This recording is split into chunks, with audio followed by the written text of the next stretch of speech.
Hey, what's up, y'all? Sorry for the late start. I apologize, but we're here now. So, hope everyone is having a very good Wednesday. Mine is fair to middling, not too bad. Let's see, what am I doing after this? After I am done with the Ask the Elephant, I'm going to be sending follow up emails to all the publishers who took part in live streaming through Gen Con. And I'm going to be sending a couple of overdue emails as well to some other folks.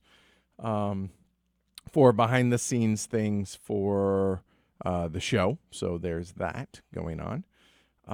Let's see what else. I am also prepping the game that is sitting right here in front of me on the table. And that is Crystal Palace from Vierland Spiele, also Capstone Games. And holy cow, was this game good. But I can get into that later if anybody's interested in hearing about that. I can talk about that some. We'll be streaming it on Friday. Other than that, what all's going on here? So, Martin, hope you enjoy lunch. Hope the ankle is okay. So, funny story on that. So, for those that didn't hear, went to the VA yesterday, got some x-rays done, and confirmed I have a fractured ankle, my right ankle. So, did that 2.5 weeks ago when we were on our way to Maine. That's unfortunate. But thankfully, I have a temporary walking boot, thanks to Martin and Cindy. So thank you for that. And Derek is going to get me one that actually fits, because I got a phone call today from the VA, from the podiatrist, area, whatever, the people that are going to attend to my ankle. And they said, yeah, so we got your x-rays for the fractured ankle, the whole 9 yards. Next appointment available is 3 weeks from today. And I said, I'm sorry? Say that again? 3 weeks from today? And I said, so what am I supposed to do in the meantime? Now, don't get me wrong. I have a walking boot, but that's neither here nor there. It wasn't from them. And he's like, well, I'm just a clerk at the office. I said, I understand that. I said, but clerk in the office? I said, if you had a fractured ankle and were told, oh, yeah, don't know what you're supposed to do in the meantime for 3 weeks, but we'll see you in 3 weeks. I said, would that be okay with you? Would you be down for that? And he's like, well, no. Let me see if there's any cancellations. I got one next Wednesday, 10 a.m. I said, yeah, how about we do that one? Ugh. So somebody actually asked how I was doing regarding the ankle. The VA is taking care of it in theory, so it'll heal. So there's that. No money out of my pocket, so that's good. All right. So you guys didn't tune in for the fracture update, but there it is nonetheless. Yeah. So what all's going on with y'all? What questions do you have? I know there's some over in Slack I saw, so I will head over that way. Since you guys are not asking questions. Oh, here we go. We have one. Jason. Hi everybody. Let me move that over. I don't need to see me. There we go. All right. Jason asks, hi, Edward. What are your final thoughts about live streaming through Gen Con event? Worth the effort? Plan on making it a HC tradition? Final thoughts. Oops.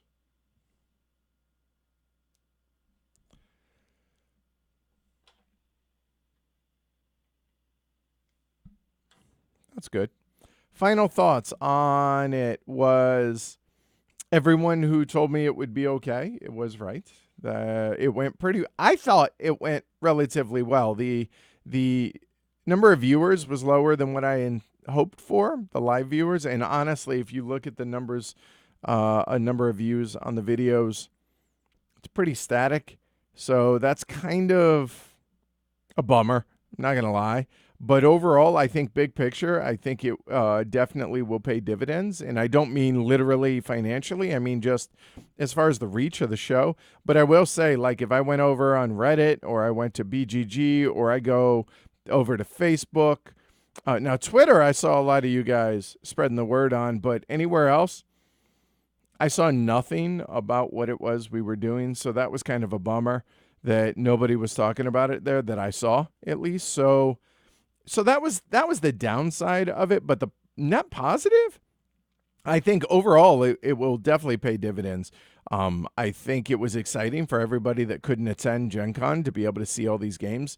I mean, don't get me wrong. I think what BGG does is great for their streaming and conventions and stuff, but it's very simple overview of games and everything, whereas this actually, I mean, it's what we do, right? Full teach and playthroughs and roundtables.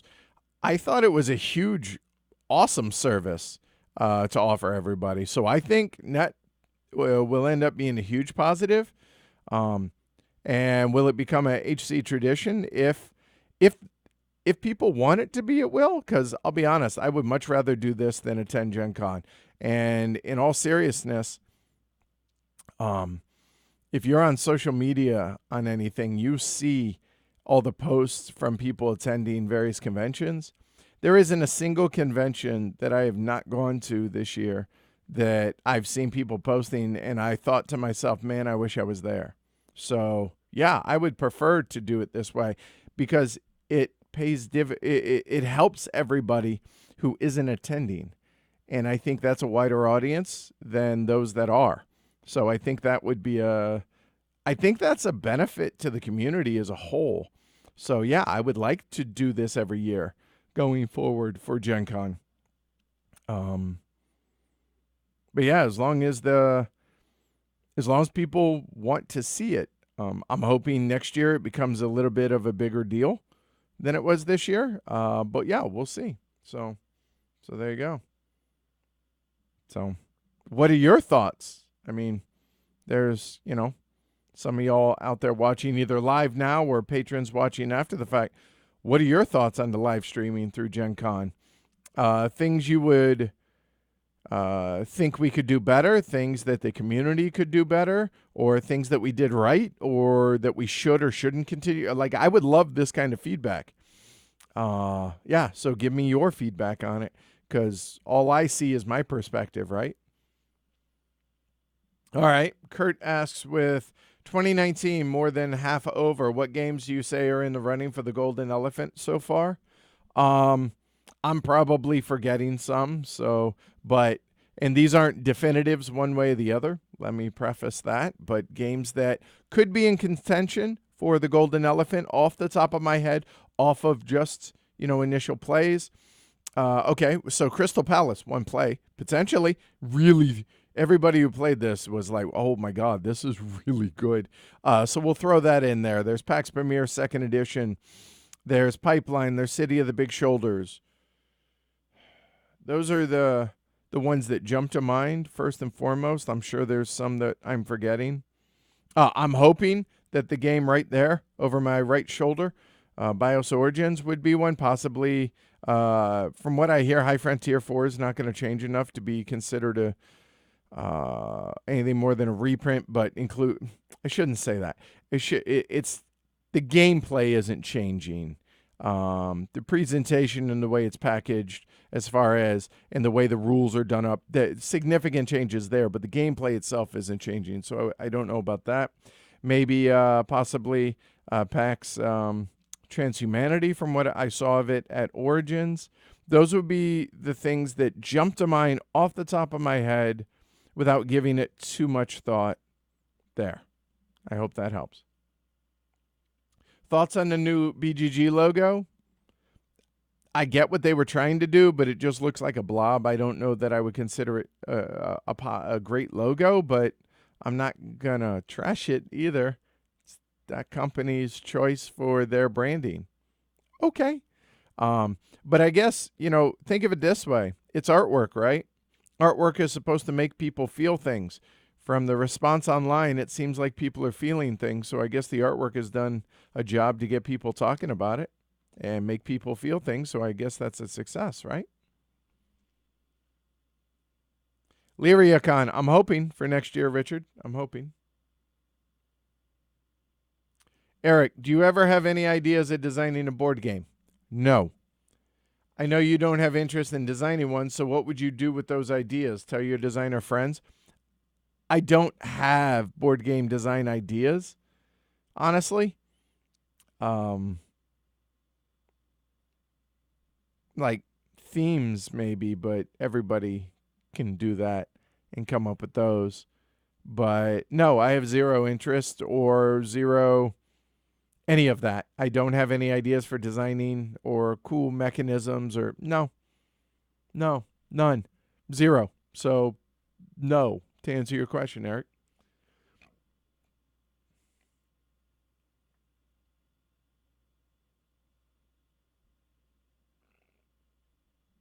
Welcome everybody new watching Chisholm and Company.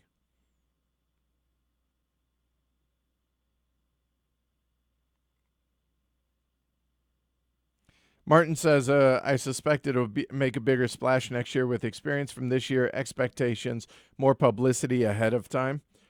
Sure. I mean, that definitely will help. But it when you guys get excited about stuff, helping us spread the word, and the onus isn't on you, but if we want to make it a bigger deal and we want to get more publishers and more people in general involved, then it's going to require more than just me and Jess or whatnot, spreading the word various places. Even retroactively, even now, people could do so. Be like, hey, I checked out these live streams, streaming through Gen Con. That was awesome. Have you guys seen it? Stuff like that. Because when I do it, it's self-promotion. When you guys do it, it's word of mouth, and it's getting people excited about it. And so that is going to go a long way to helping with that. So, yeah, I definitely am looking forward to doing this again next year for Gen Con, and hopefully you guys are as well.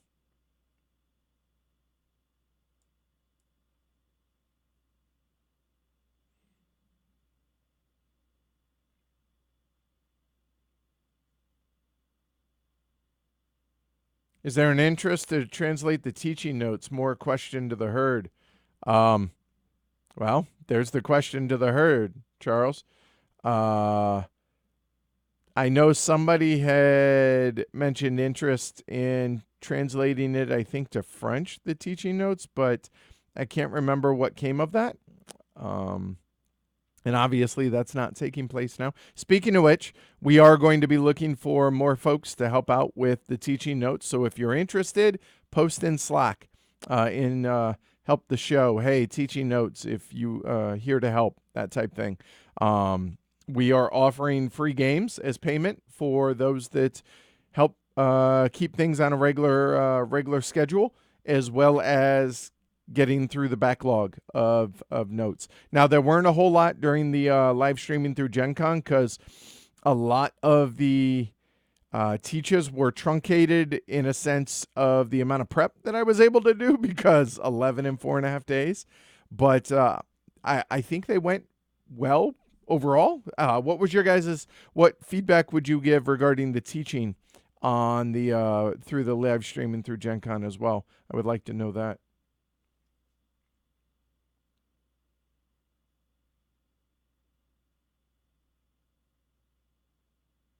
Well, it seems that the feedback overall has been universally positive, which is great for me to hear. The big thing for me would be to post it where and talk about it where people outside of our insular world would see it. That would be the biggest suggestion. It's the same thing that I ask for with help about spreading just news of the show and word of the show in general. Obviously, I got banned from Reddit for asking people to post on Reddit. So 2 years ago, so I'm not going to directly do that anymore, but help with spreading the word of the show in various places. please.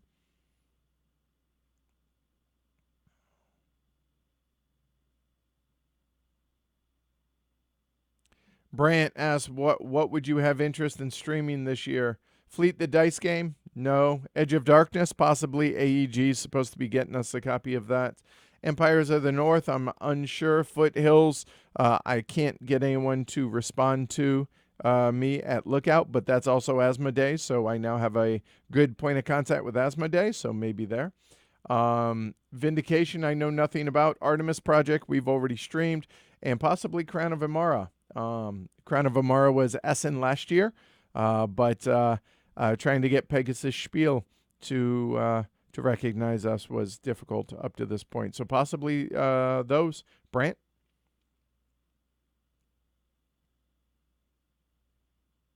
Have you ever thought about having a friendly competitive event with your crew, taking a game, having multiple plays, telling scores over multiple games?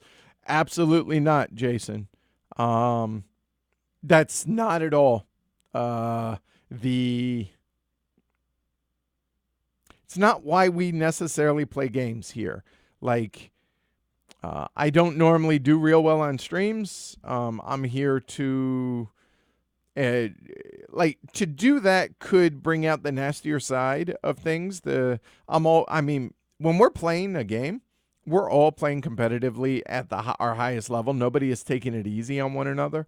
But I think that could foster a environment of being a douche to be a douche, just to hurt somebody else's standing. No, just not something that we would do here. There are a couple people in our game group that are hyper competitive, which is fine, but I don't want to feed into that necessarily. Adam, are there any games that you feel need an expansion? Well, here's an example of that, like Cuba. It's an older game, but Cuba, I would have zero interest playing that again. With the El Presidente expansion, I'd play it again, but I probably would never be excited to play it again. Or at Labora would be one that desperately needs one. Let's see what else. Here's one, Spirium. Every time I played it, I enjoyed the game less and less and less. So if we're going to go back, and it's never going to happen, but the only way I would ever consider playing Spirium again is if it got more variety in the cards. I think that would be a game that needs an expansion.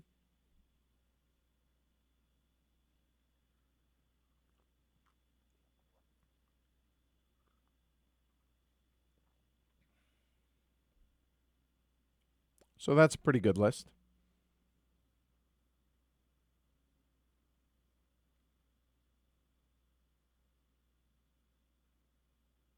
Gary asked, I got a chance to teach people Incorporated. I recall it being mentioned in an episode long ago, but only briefly.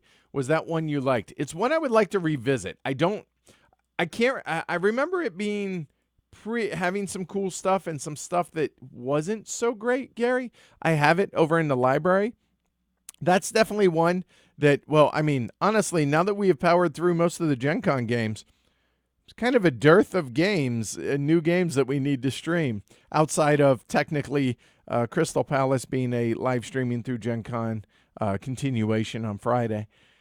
So that's one that we could revisit, possibly. From a technical standpoint, I worry about that because everything is glossy, and I worry about all the lights in here. But other than that, that's certainly one that could be revisited. Yeah, I'll float the idea with the game group. Good call.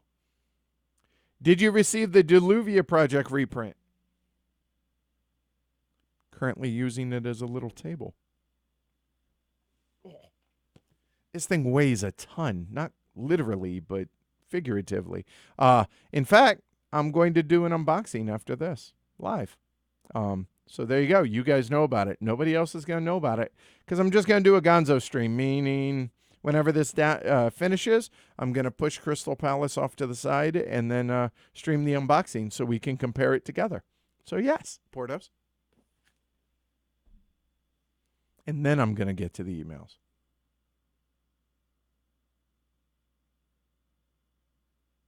Kurt says the Reddit ban really sucks. If I was to ever talk about it, it'd be there, but I think they only let you make offhanded remarks about it there.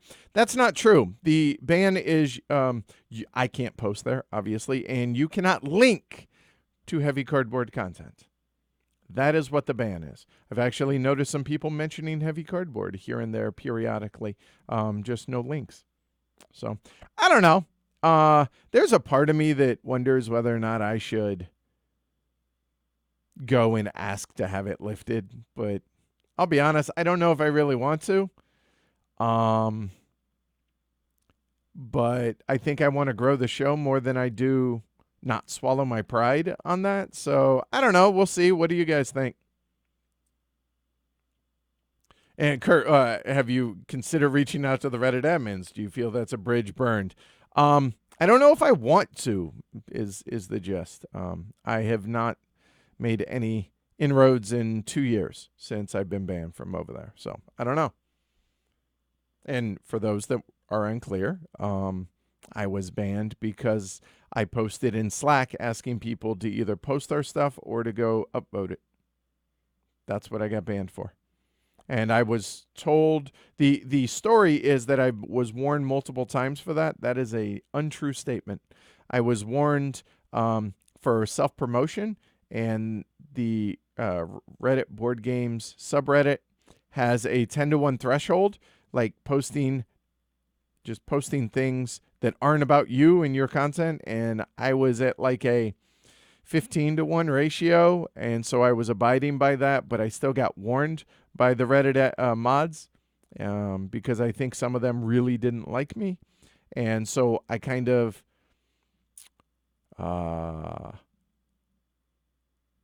pushed back on that because of the fact that I was like, hey, I'm doing it. I'm actually one of the most active media folk on the Reddit, the subreddit, the board game subreddit, whether it's our stuff or not. I'm really active over there. So no. And then they said I was warned a whole bunch for asking people to post our stuff. I was never warned. I was just straight up banned about that. So there, but that's their choice. That's their playground. Do I want to? I've apologized for it already, but do I want to go ask to have my ban lifted? I don't know. We'll see.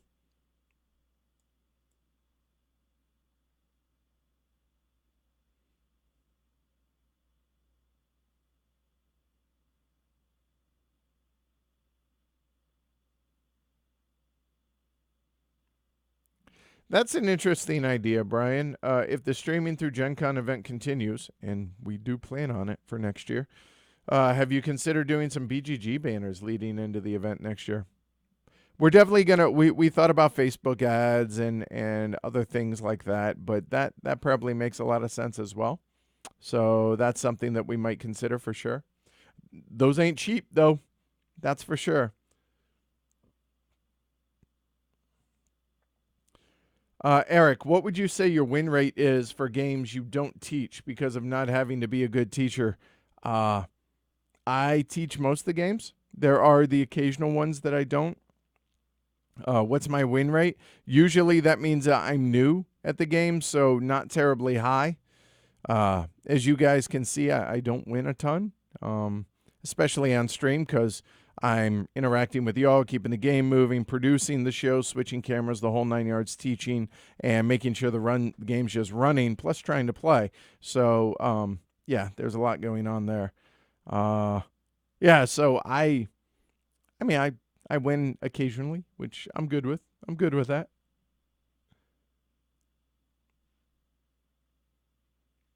Chisholm says, enjoyed the heck out of seeing games taught and played. Right number of games, more is too much.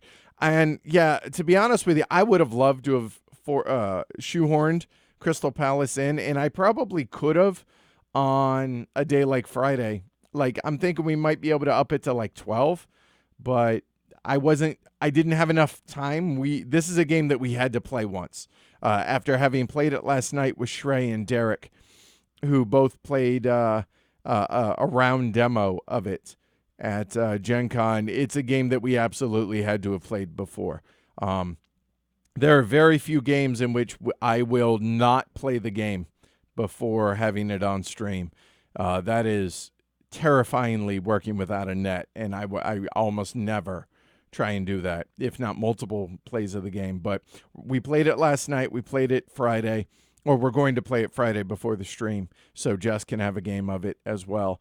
And I'll be honest, this very well could be. Now, there's Pipeline, there's City of the Big Shoulders, which technically are both released at Gen Con. There was Black Angel. I would put this on par with the first two for sure, and probably higher than Black Angel after one play. That's my gut. But I love dice placement, dice drafting type games, and this does a really cool job of it. Anyway, tangent, sorry. Moral of the story, Chisholm, yeah, I think our neighborhood is probably going to be 10 to 13, depending on the size of the games, because, like, the hardest day for me personally, and I'm going to have to go back and look a moment because I can't remember what we played yesterday, much less anything else. I have to, here, let me look. So the hardest day for me personally for the live streaming through Gen Con was Friday. Because of B Lives, and neither Jess nor Andrew had played that before, and I was really nervous about that teach in B Lives, and I didn't have the prep that I would have wanted to have, like I had for Black Angel, because I thought I taught that very well. So yeah, I was really nervous about Friday. So what I'm trying to say is the size of the game absolutely plays a part in how many streams on a given day that we can actually do and pull off. And by we, I mean, well, me. And yeah, so I think the 10 to 13 is going to be the window that we do every year. I think it went pretty well overall. So there we go. All right.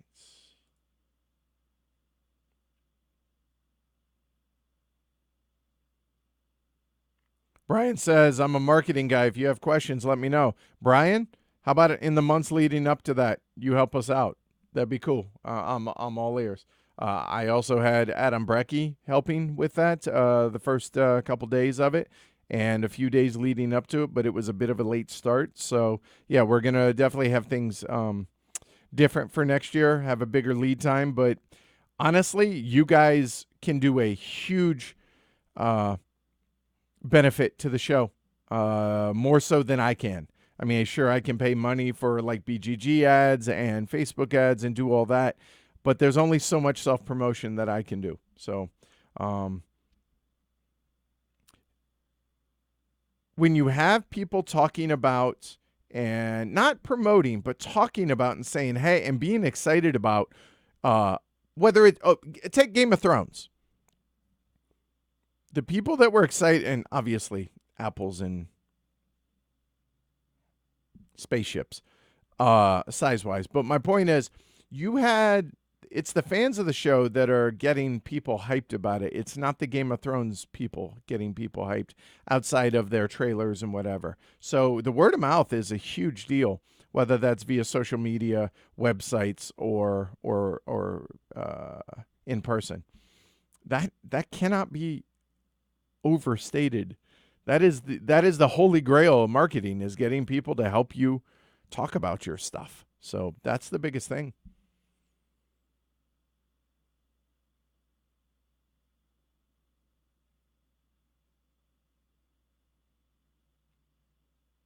Any chance of a coin game being on the show? Yep, they'll be coming. I know the local group's been playing it. I haven't been privy to those games.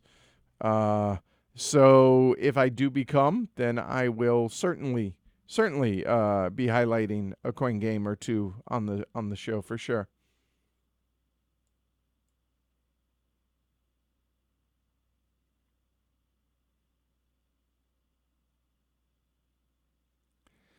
The Facebook Live thing, there's actually there's a app or piece of software, I guess would be a better way to put it, that will allow us to simulcast via one stream here to like Twitch, Facebook Live, YouTube, stuff like that. So that's something we're seriously looking into getting started this side of Essen. So.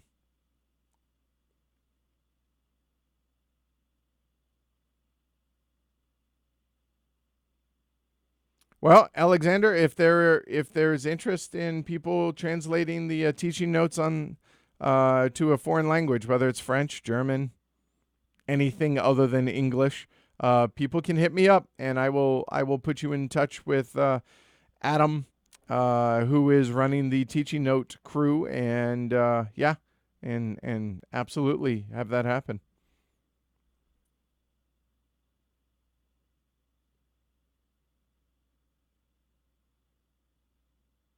Some top 6 episodes could happen, Asbjorn. Honestly, regarding the podcast, my goal is, now that season 5 has started up, I want to just put out regular reviews and get into a consistent pattern with that, and then we'll see about branching out after that.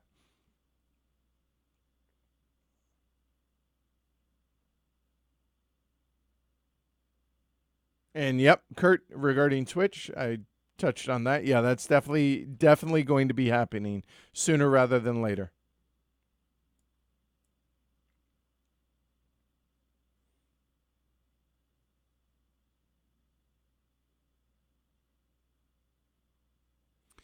Brian, since it's patrons only, what do you think of the nonsense going on with Cranio Creations and Barrage? Super disappointed in the issues and pictures I'm seeing from people who have received the games. I'll be honest, the only issue that I am fully aware of is the 3D board aspect doesn't quite fit in the box. That's unfortunate. That shouldn't happen. That's 100% on the publisher. So I don't know anything more than that. Honestly, I've been pretty busy keeping up with my own stuff. So you would have to clue me in and I would have to go reading. So that aspect, though, that's 100% on the publisher. That just shouldn't happen. That's frustrating. There's also a reason why I avoided Barrage for the live streaming through Gen Con, because honestly, I just didn't want to. I knew there was issues, and I haven't investigated what they were other than the one I mentioned. I just didn't want to get involved in that, honestly. So that would be my thoughts on that.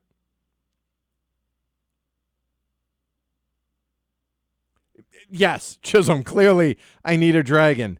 That is that is that is spot on. Yes. Yeah, and yeah, that would be awesome. Just, have him rest right here, chill out, have him just. We need to make that happen. One thing that I will say is I'm trying really hard to focus on the positives and avoid negatives in general, whether it's the people that want to badmouth me or that want to take everything I say and somehow turn it into a negative. I ain't got no time for that, and I just choose to not respond to it, and I choose not to engage in it. I choose not to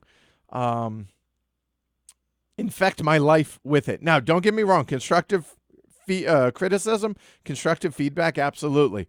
Hell, Chisholm has been very vocal to me personally on things that I can improve, and I think that has been taken to heart, and I absolutely have responded, I think, well to that, and have tried to make a improvement in the areas that he pointed out. So stuff like that, yeah. But in general, and this goes back to the whole Barrage controversy or the BGG logo, it's not that I'm avoiding this stuff. It's just, is this really a big deal on any of this? Now, if you backed Barrage, I can understand that. Yes. Then you would have a legitimate beef, depending on what it is, that the issues are. Again, I've just simply been too busy. But when it comes to stuff like that, or just people taking pot shots at me, or what, I'm trying to make it positive now. I think Jess has been a really good influence on that because she has done the same with it. So yeah, and the whole I don't know, people getting upset at me regarding me getting upset over people copying us and this and that. Here's my thoughts on this: is simply, hey, I'm all for other people jumping in, either dipping their toe or jumping in whole hog in reviewing or live streaming or doing playthroughs or whatever it is, being involved in the hobby in whatever capacity they wish. And I'm all for helping folks out, and I'm all for just paying it forward because I think I do a pretty good job of that. However, there comes a point where things go from copying and being flattering and everything to, you know what? Okay, I'm glad to be an inspiration, but make it your own. And so I got flack for that. Just nope, not getting engaged in it. Just trying to be positive, man.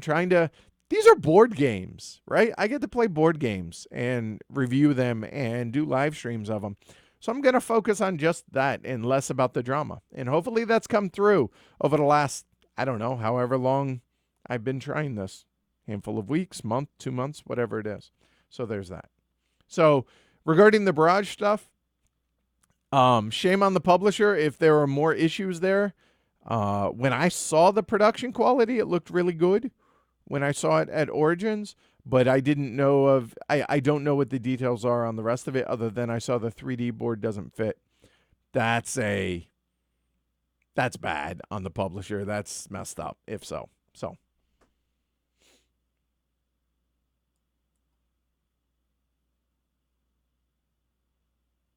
Any 18XX in the near future? 18OE, how's Tony doing?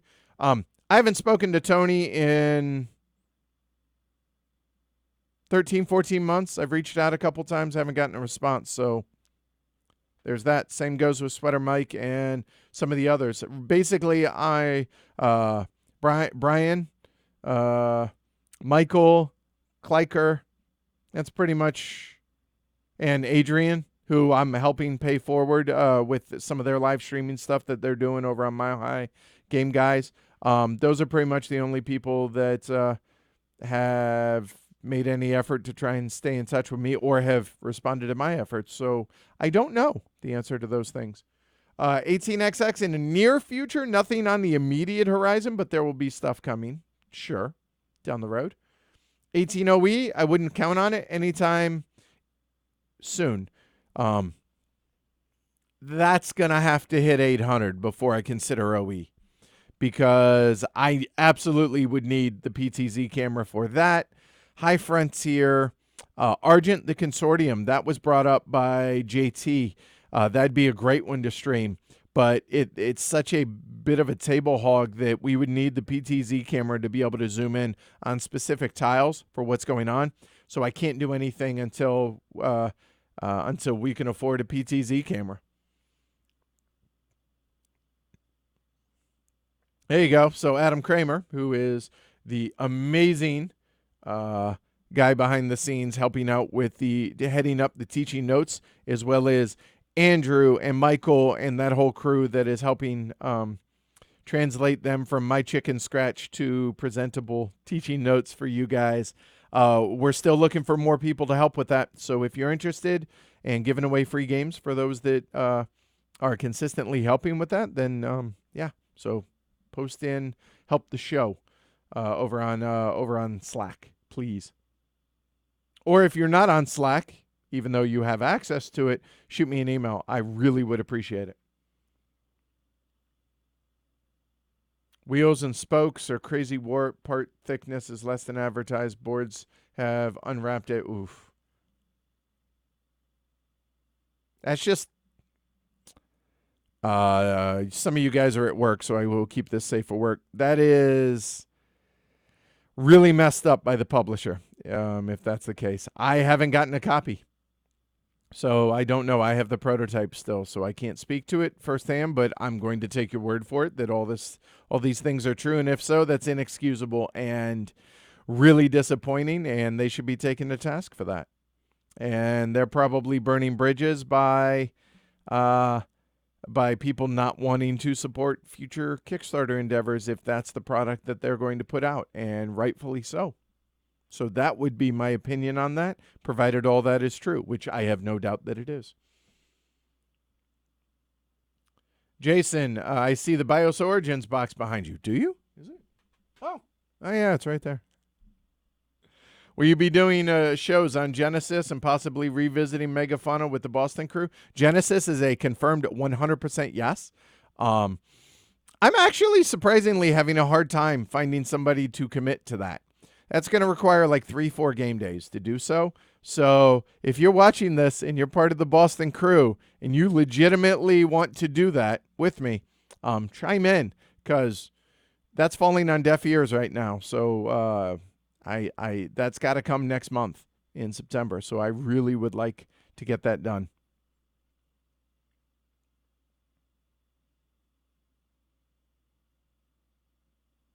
Yeah, I wasn't really avoiding it due to the black blowback in the campaign and the fact that we did a sponsored live stream of Barrage. How could I know that? We did it with the prototype, so I'm not worried about it with that. I'm just trying to stay positive and focus on the positive things. But I will also call out BS when I see it, like Dan Yarrington making or Victory Point Games being closed. I was really upset about that, and I mean, I will actively not support anything that Dan Yarrington touches. So that was unfortunate when Victory Point Games sold or was bought out, or fill in the right words, to Dan Yarrington's company. So yeah, that was a bummer. I wasn't going to do any of the newer Victory Point games because of that. And yeah, I'm encouraged to hear that now Alan Emmerich and some of the folks are now associated with GMT. That is really exciting news. So that's good. But yeah, I try and call out things that I think are egregious. But for the most part, just trying to stay positive about things. It's board games after all, right? This is a hobby. It's an escape for y'all.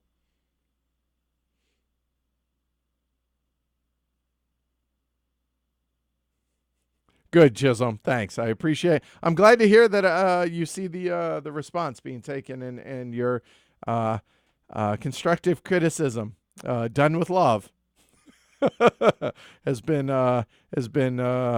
addressed and implemented. That's the word I'm looking for. There you go. Hey, Corey. I see Corey is peacocking. Ha.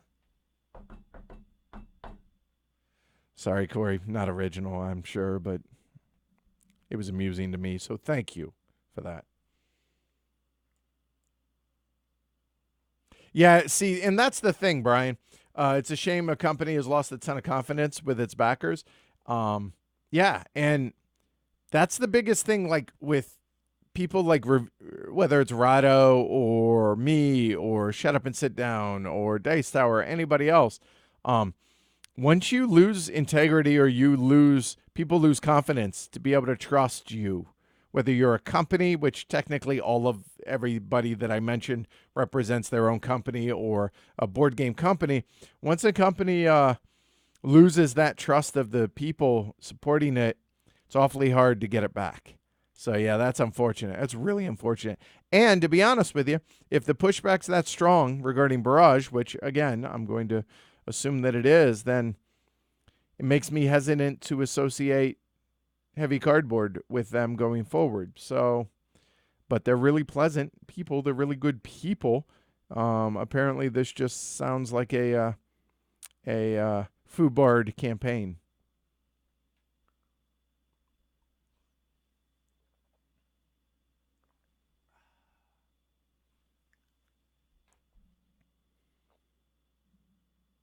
Brant, are you still looking for people to co-host podcast episodes? Always. Does it exist? If the answer is yes, and I don't have a permanent co-host, the answer is yes. So if you are interested in guest hosting, on the podcast. Post in help the show on Slack and or shoot me an email, contact@heavycardboard.com. Specific games that you feel confident covering. Mention that, and you're going to be hearing from me because right now I have 3 on the docket, and that's it. And one of which, due to family health issues, is kind of nebulous as to when and if that will happen. Could be next week. It could be 6 months from now. I don't know. So I'm always looking for guest hosts for the podcast. So hit me up. Ollie, have I played Sands of Time yet? Nope. Why have you had problems getting people to play it with you? I know that Rand is a big proponent of it here. I still don't even have a copy of Yinzi. I have Rand's copy of Yinzi. So I haven't played that yet. So, and the new release from Spielworks is supposed to be here late September, according to Uli on Twitter. And so, hopefully I get all 3, or I have Sands of Time, but hopefully I get both of those and we can get those streamed and played, possibly reviewed. So I haven't played it yet.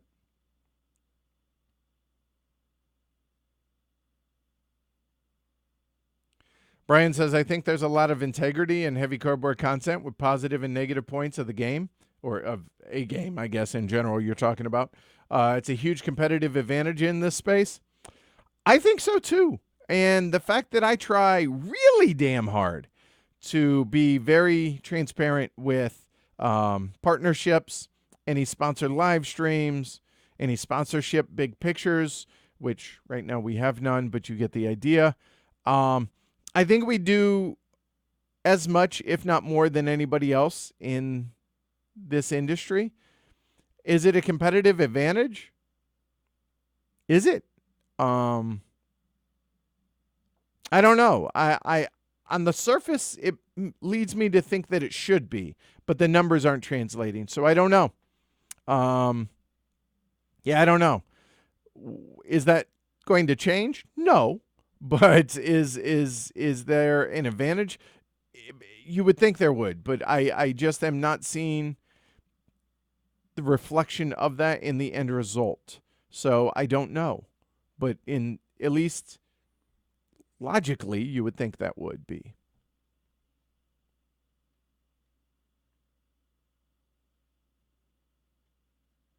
I appreciate that, Corey. Good.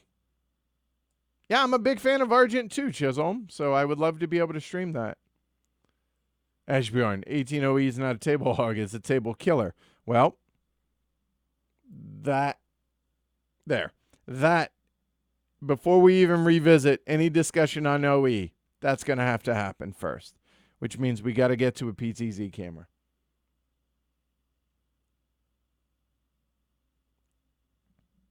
Hi, Felix. Is there anybody in your new game group whom you'd like to get on more streams but can't? Schedule or other reasons? Everyone. Honestly. Joe Huber, Eric Brocious. I miss Khan.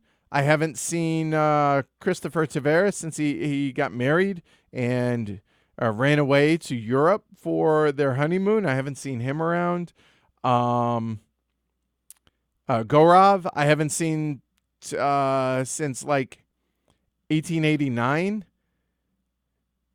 I meant the year, not since we played that. Yeah, a lot of folks, and there's probably far more that than I am talking about. So all those folks, I would love to get on. I would like to just see more people in general. Have Julie on more. Yeah, I'm curious. Is there anybody y'all would? Obviously, it's completely dictated by their own schedules, so there's that. But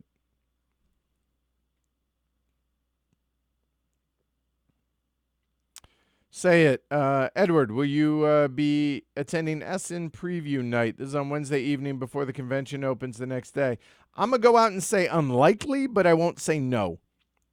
Wednesday is a big day for us, walking around the hall and touching base with folks. So unlikely, but maybe. We will have the meetup at Fitzpatrick's, as always, Friday an hour after the hall closes.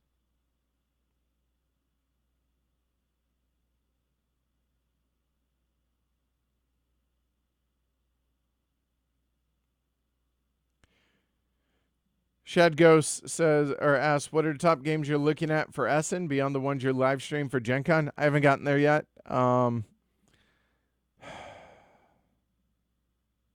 Yeah.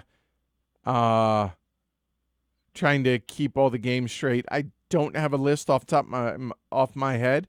Here's what I would ask you guys to do is in the anticipation area of Slack, SN 2019 anticipation list and start a thread on there. Help me with that because I haven't gotten to that yet because I was focused on Gen Con, honestly.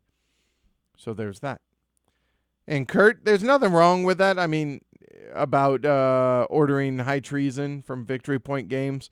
I don't know if did they ship it?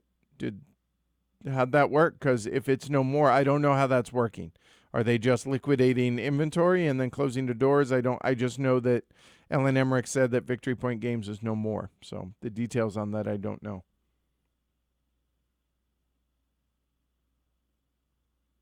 Yeah, High Treason takes place in Canada. Oh, in the region of Canada that you live. Oh, that's awesome.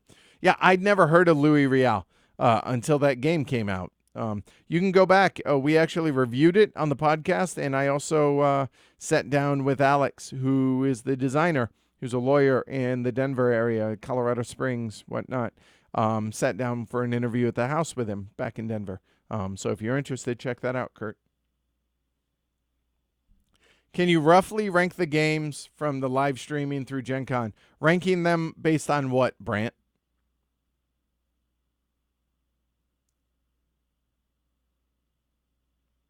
Jason says, I just wanted to say that the quality of your show, the lighting, the audio, etc., has been amazing lately. Well, thank you, Jason. I appreciate it. The lately part has me concerned.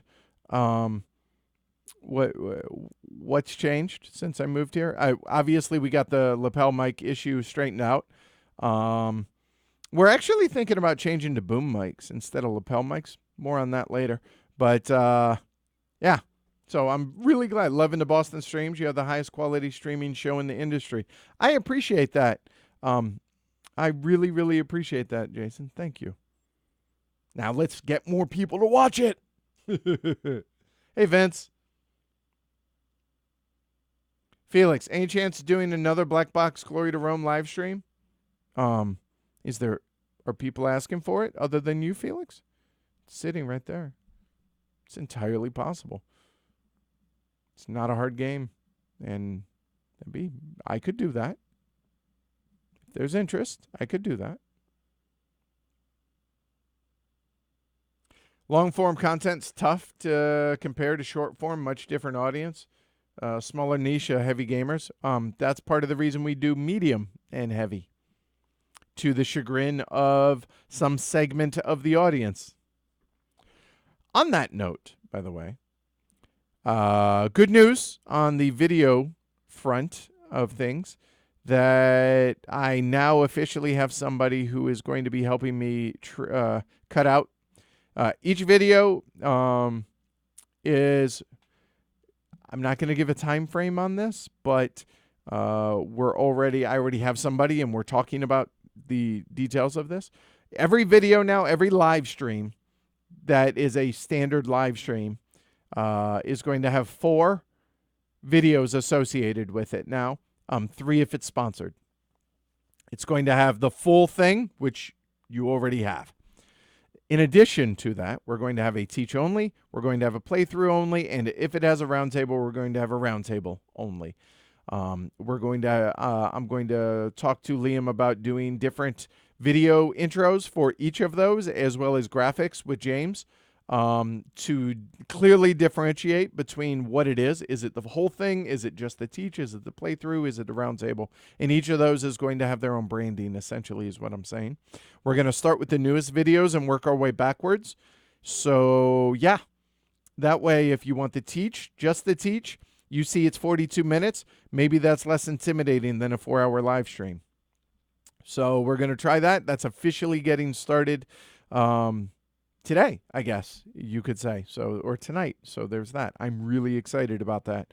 That is another job that I'm actually paying money to have outsourced, because that is a huge undertaking, and somebody I trust, and that whose work is very good, and we'll see how it goes. So there's that.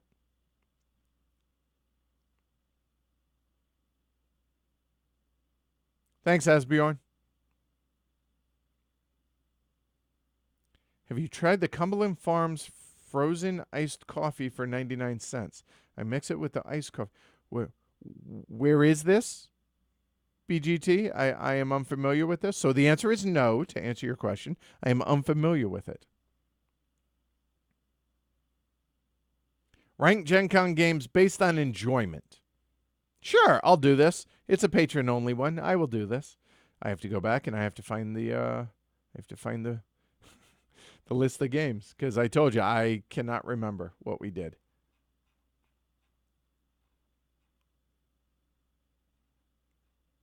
Still going back. There they are. Oh, boy.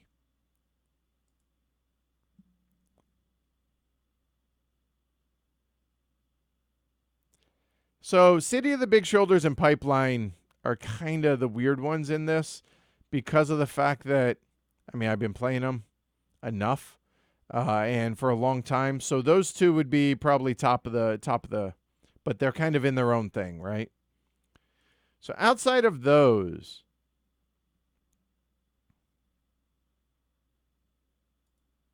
oops,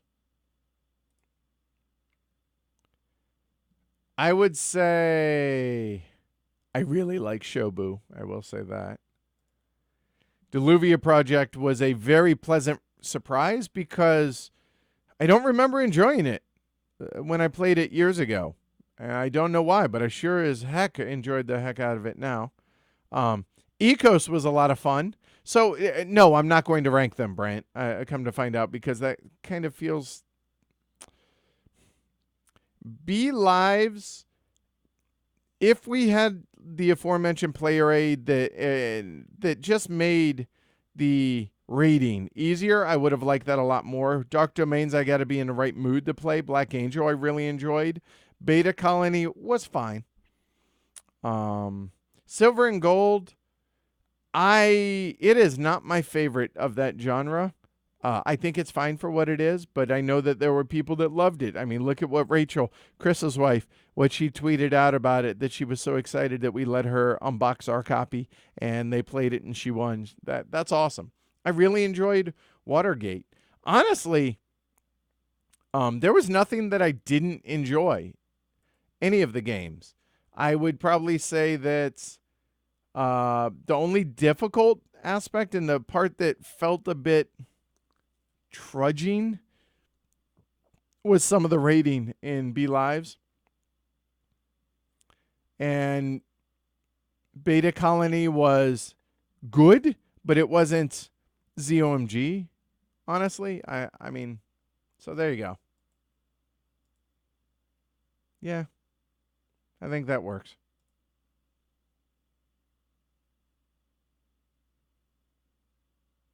Michael says, I want more Glory to Rome. Do you mean Glory to Rome streams, or just more Glory to Rome's on the streams? What do you mean by that, Michael? That could be two very distinct things.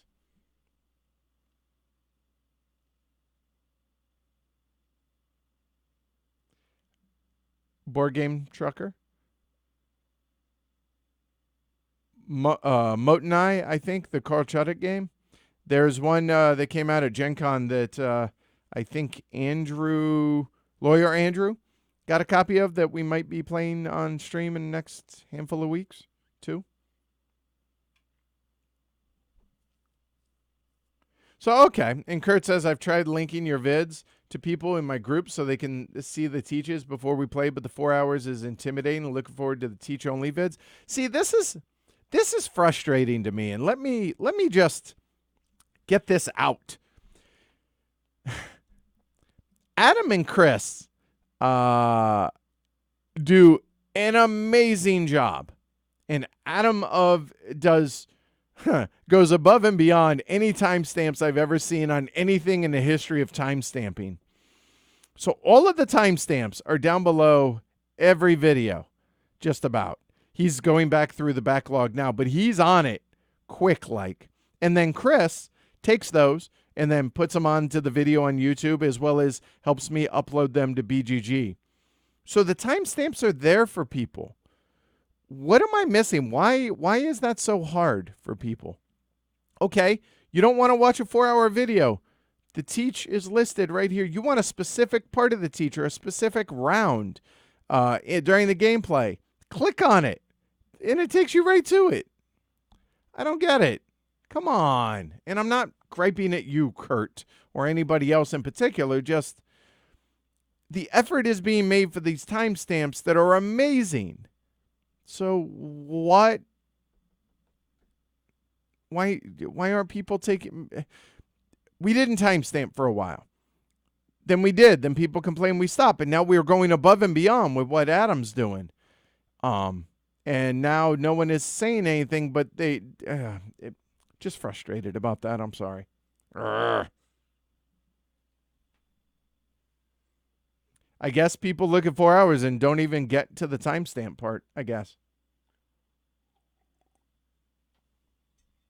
If I see a video that long, I would go and look. But as Jess likes to tell me, I am a bit of an odd duck. I am not your average person. So maybe that's part of the problem. Hi, Vincent. Yes, we plan on doing live streams or live streaming through Gen Con.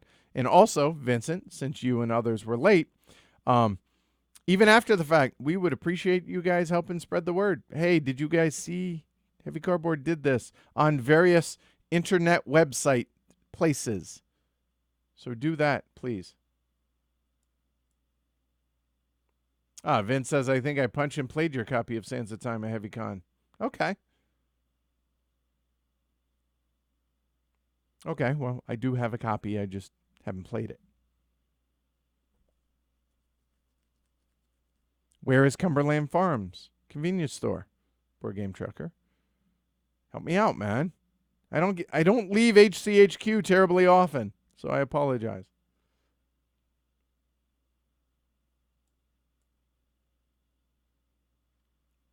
Ooh, Tim. Hi, Edward. Hi, Tim. Long-time listener, first-time caller. I'll be gentle, Tim. I promise. I should look through the list of videos before asking this, but you're not gonna, so you're just gonna ask. Go ahead, bring it. Have you done any videos for Tinner's Trail? I don't know. I can't. So somebody's going to have to tell me. You can go to our YouTube channel, type in Tinner's Trail and find out. Or go to heavycardboard.com, go to the games page, and type in Tinner's Trail there. The reason I answer it that way is there have been times I've gone through the library and be like, we need to stream we've streamed it twice already. Oh, my bad. It's getting really hard to remember what has and hasn't been streamed. So this is where Rand and Jess are going to come in handy. They're going to organize the library. That would probably help, but I don't know. I remember playing it a bunch, but have we streamed it? I know we talked about it on the podcast. I really don't know. If not, I would like to. I think that's a game that would stream really well. I think that'd be cool. And it's an easy teach. So that can help be a game that, like, I'm trying to do 2 to 4 pieces of content each week, right? Between the two formats. So that could be one of the other ones. You know, I say filler, not in a sense that it's not a huge overhead for prep-wise, so we can fit that in with a couple of other big games that week. That's what I'm trying to say. There we go.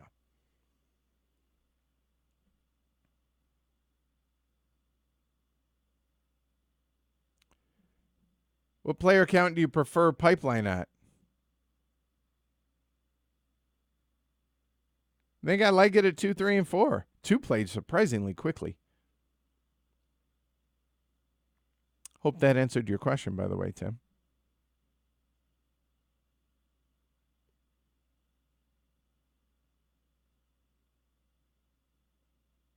I don't see Silver and Gold replacing Welcome to. Yeah, to me, I enjoy Welcome to more than Silver and Gold. There you go. That's a good comparison. Will we see a full teach and play of Funko Pop? Nope. I'm going to leave that to, oh, shoot. Becca? Is that her name? I think that's Geek and Sundry. She does. I think I'm gonna leave that for that.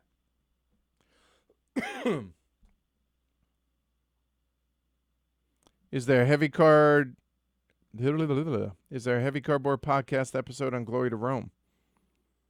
I don't think we've reviewed Glory to Rome, Brant.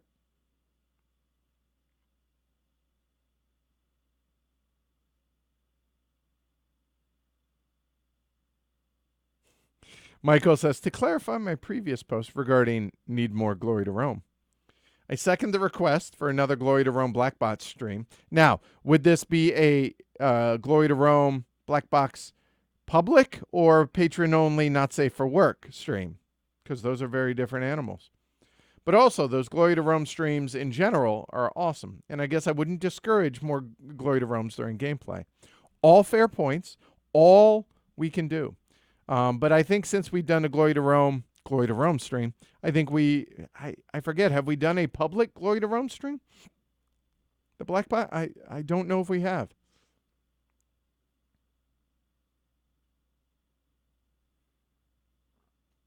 Gustavo says, people are lazy, Edward, not interested in playthroughs. In my group, I'm the only one that watches them. All right, fair enough. Take care, Brian. I realize you left like an hour ago probably, but take care.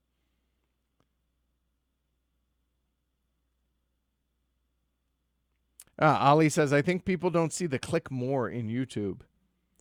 Should I highlight that during the live streams, like at the very beginning? Hey, when I do my intros, hey, don't forget, this is going to be timestamped, so click below, that type thing. Legitimately, would that be a good idea to do? Oh, Cumberland Farms, not quite as many locations as Dunkin'. Oh, so this is like a convenience store, like 7-Eleven type thing. Yeah. So I have not, but I will if I see one now. Board Game Trucker, tell me what it is I'm supposed to look for, and I will try it. And the answer is no on Tinner's Trail, so look for that soon. All right, Asbjorn took it upon himself. Herd Anticipation Essen List is now live on Slack. If you are not in Slack, if you're on this, you have access because this is $5 and up patrons, right? You should join Slack. You don't have to. I mean, it's a benefit for you, but it's pretty awesome in there. I think the discussions are pretty good. And everyone's really good at self-moderating themselves. So kudos to all of y'all. Hi, Alexander. Welcome. Do I plan to stream Cerebria? It's become available cheap on a few sites, at least in the UK, Justin asks. Eventually, I could see that happening. Same with Anachrony, I'm sure. I would like to do the expansion with Tricerian because I really enjoyed Tricerian too. Some of those, honestly, might benefit from a PTZ camera. Anytime you have these giant boards, that's where the PTZ camera comes in. And so I'm staying positive, but I'm just trying to be honest with you guys. You've seen this number spin in place quite a bit. Like, we lost money last month in, what is this? This is August. In July. The number of patrons was negative, and the amount of money gained or lost was negative in patronage. So, again, I'm putting out the content. I'm focused on this and the podcast. So I'm hoping that by doing that and promoting it as much as I can, you guys really help me with the promotion stuff for spreading the word of the show so that that number grows. Because if that number grows, we get better equipment. I'm talking about shotgun mics or boom mics up here to where we don't have, it sounds better than the lapel mics. So if you want to help you or help us help you, help us help you, help us help you. That's it. Help us do that because still a one-man show here. So I would appreciate the support in spreading the word. That's the big thing, guys. So getting back to the point of that is these big games, like physical table hog games, I'm not going to stream them if I can't make them look good. And a PTZ camera being able to zoom into specific parts of a board, that's why I want that camera to be able to do that for these giant. We can have the big zoomed out, and then when action goes on in a particular area, we can zoom in on that. Ain't nobody out there doing that. That'd be awesome. That'd be fantastic. It's a win for everybody. Sure, would it make my job harder during the stream? Fine, I welcome that. But we got to get there. And that number's just treading water. So help me. Help you. Help us. Tim says that was a good answer. Thanks. I think Tinner's Trail is so good. Would love to see an updated version. For example, if Roxley would take it on and give it the brass treatment. That'd be awesome. That'd be cool. I don't think it's probably likely because I don't know that there's a big demand for Tinner's Trail. But I agree with you that I think it's really cool, really good for what it is. And I know that Tony made like the little variant of moving around the different pay chart. That was kind of cool. But yeah, Tinner's Trail. Definitely could see that sooner rather than later.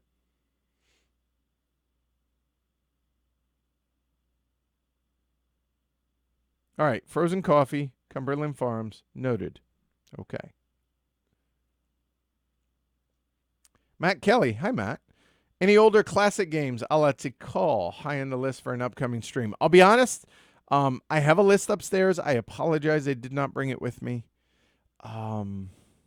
Yes, there are others, but I couldn't tell you what they are off the top of my head. I'm sorry, I am unprepared. But you're going to see the calendar updated soon for the rest of August and September, at least as best as I can do. And everybody, please remember that everything that I post in there is subject to change. It's all a soft schedule for a it's called a soft schedule for a reason. Low key, would love more Glory to Rome streams. Let Jess off the NSFW or the Not Safe for Work leash. I hear you. Thank you, Michael. Just bumped his patronage. Appreciate it. Thank you very much.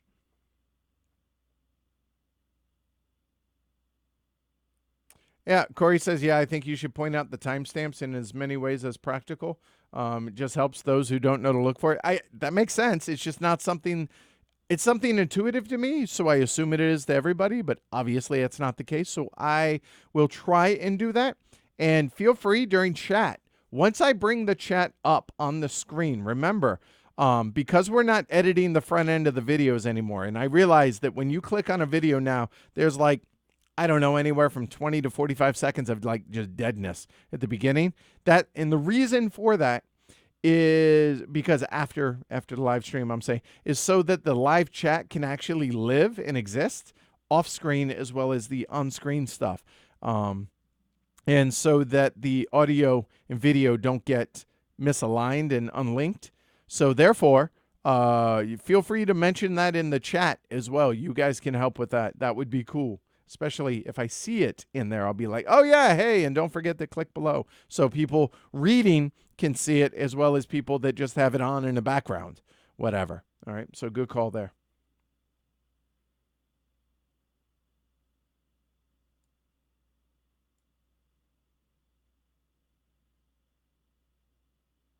All right, and Shad says, yeah, people are seeing 3 hours probably and just closing it. And that's a fair point. So this should help with that. So good.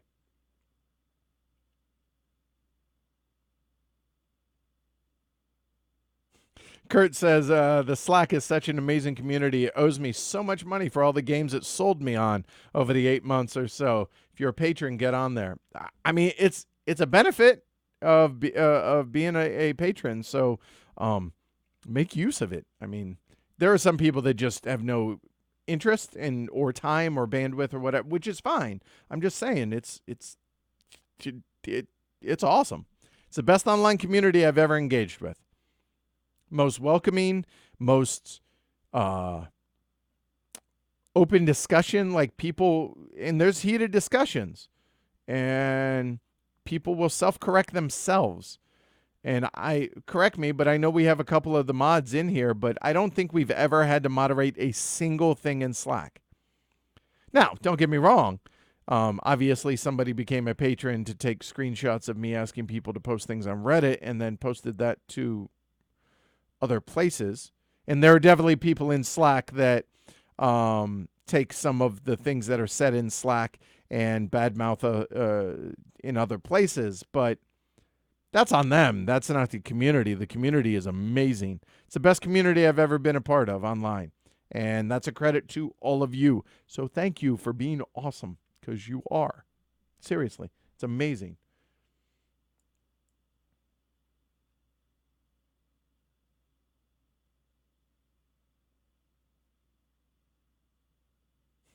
Ollie brings up a good point.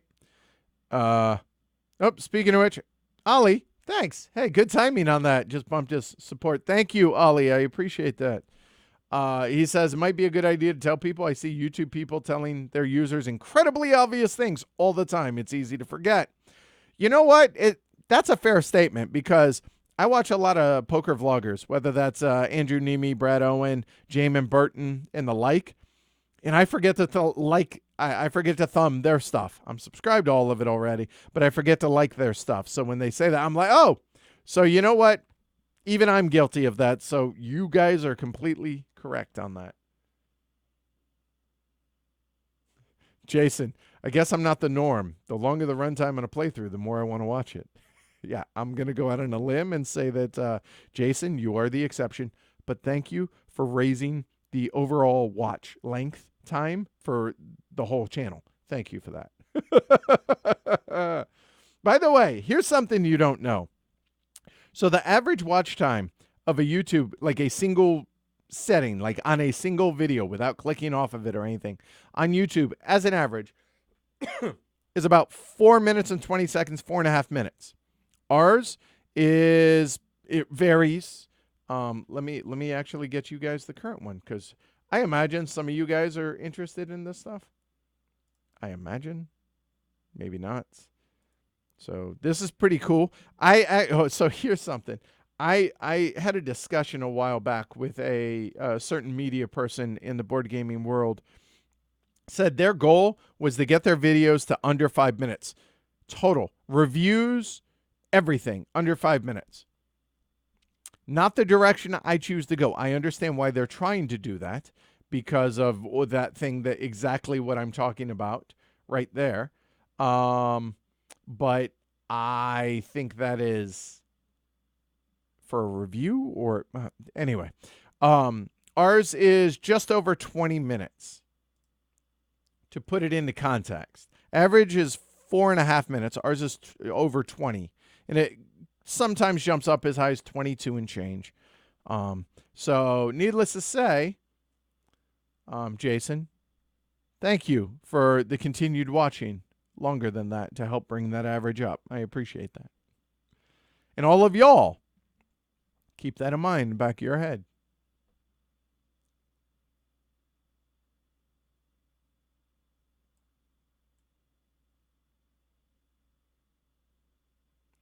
Kurt says, for the record, since you got the audio compressor thing, the sound has been 100% for me. It wouldn't be a priority to improve. I hear you, Kurt, and the PTZ camera is the big deal. But that is tied to that milestone, and that's not going to change unless we have an angel investor that chooses to just, grant us about $4,000. I don't know, maybe about $3,000 for a PTZ camera. That's not going to happen till that happens. Whereas the boom mics, we could change over, because the thing is, the lapel mics are extremely sensitive to placement. And so, like, literally, the difference, as you guys are looking at this, the difference between me having a mic here, or here can be the difference between me sounding like this and me sounding like this. It is a huge difference. Whereas boom mics for all the players doesn't matter. And now I don't have to worry about audio checks. That the compressor does its job, the mixer does its job, which I'm pointing to things that are off camera over here. And I don't have to tell everybody, hey, make sure you get mic'd up. Is everybody plugged in? Okay, let's do sound checks for everybody. Nope, that's not good. You have to reposition. It would cut down a ton of that. Plus, they just sound better. So if that's something that we can do to improve, I would love to do that. I can't improve the podcast sound. This is as good as it gets for the podcast. I have cloud lifters. I have a very good audio interface. I pay somebody to edit our video or our audio. Thank you, Joel. We've licensed our music. So there's not a whole lot I can do there to improve the podcast outside of getting a high-end professional audio engineer type thing, like at Wondery or something, which I can't afford. So outside of that, the podcast is pretty much as good as I can get it at this level right now.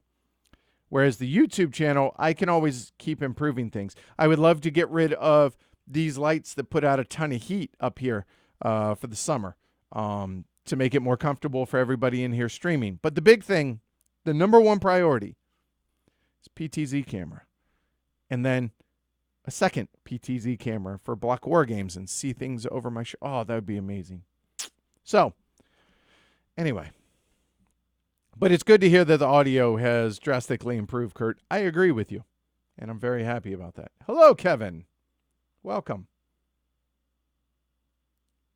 Oh, and on that note, Jason says, have you considered something along the lines of a GoFundMe campaign to raise money for a PTZ cam? I know the goal is to grow the channel, but I think a lot of patrons would donate. Maybe? No. I won't do that. People have brought up like a Kickstarter or whatever. There are only two ways that a PTZ camera is going to happen. Okay? One, we hit 800 patrons. And the second is if we get a angel investor or somebody that just says, you know what, here, do that.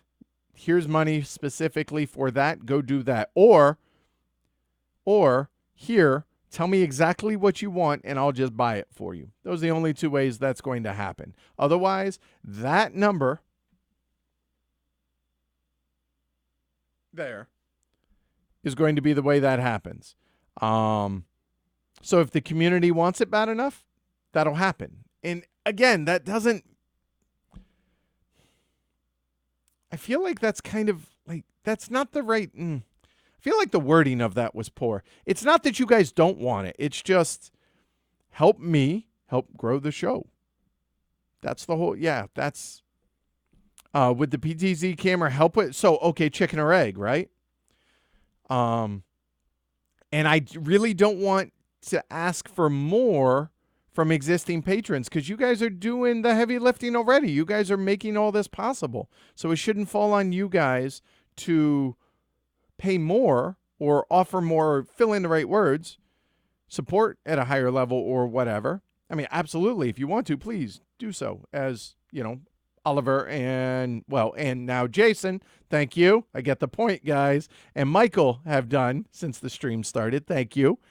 But I mean, the big thing is it's growing the community, but also as that number grows, the bottom line grows, right? So that is kind of the same thing, right?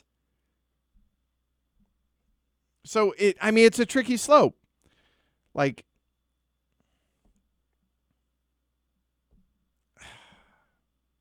I mean,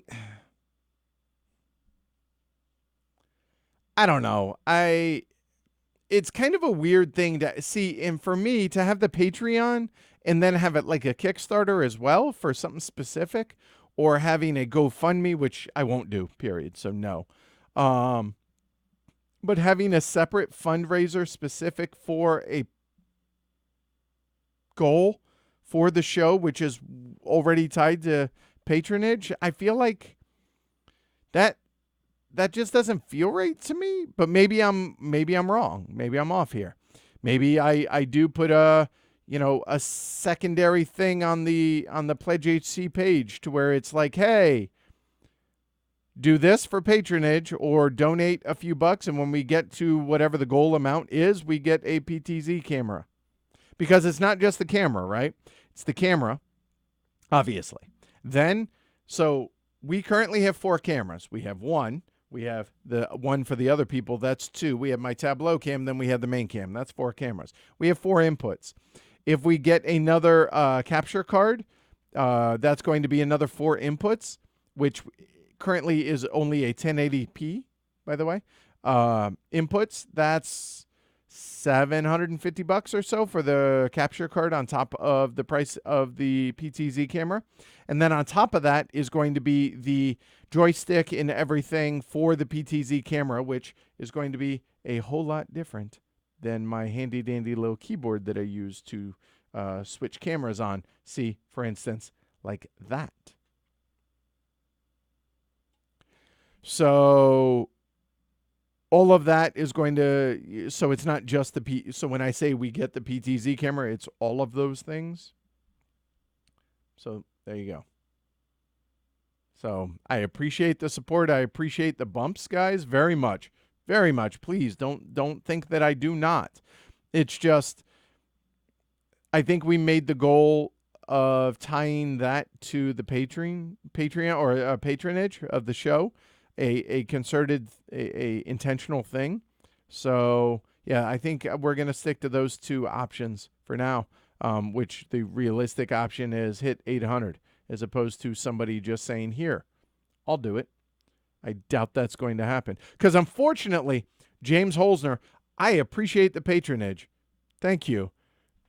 He knows what I'm about to say. He and I have joked about this. I sent him an email and I was like, you're not that James, are you? Meaning the Jeopardy whiz champion. He laughed and said, no, unfortunately not. He said, if I was, my patronage would be considerably higher. So, so there's that. All right. Anyway, moving on. Alexander, I bought Deluvia Project after the playthrough yesterday. I have not paid attention to it. Saw it was released years ago. Any hidden gems among the heavy games I might not know about? Oh, there's plenty. Automobile was one. Or at Labora.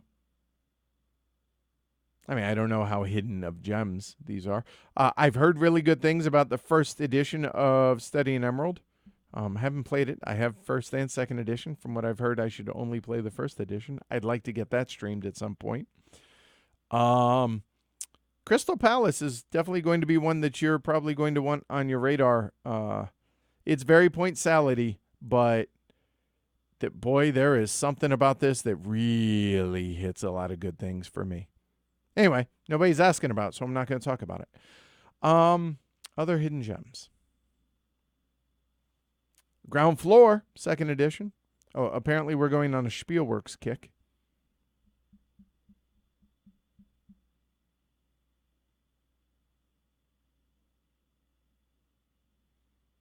I told you guys I'm terrible about thinking about these on the spot. Well, we're going to try Navigador. Goa would be others. I don't know how under the radar those are. It's Ugly as Sin, but a game that I really, really enjoy is Quebec, or if you're phonetically pronouncing it, it's Quebec. Ugly, ugly board. Man, that's one we ought to stream. You know what? I might try and get that played Sunday at game day and have everybody lament how ugly it is, but see if people enjoy it. That might be one we do soon. All right, anyway. So hopefully that's a handful of options there, Alexander. Timestamps suck on mobile. Okay, sorry, guys. Never did a public Glory to Rome stream. Well, there you go, Felix. You might see that soon. Oh, good. Board Game Trekker says, Aower, we used your teach for Pipeline. I sent it to all those in the game. It was a great resource for us. Do you mean the teaching notes, or do you mean the live stream teach of it? Which was it?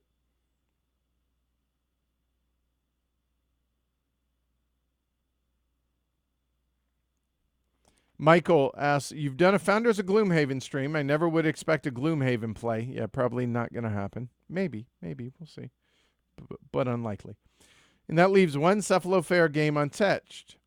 Any interest? Won't ask for plans. to do a Forge War live stream.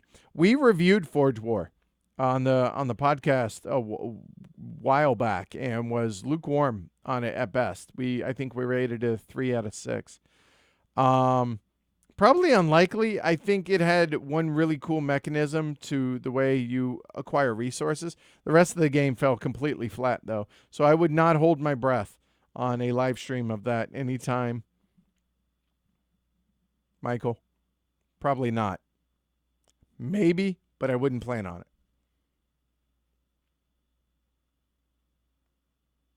There you go. And Vince, piggybacking on what I said an hour ago about moderating in Slack, says, I've never had to do one. There you go.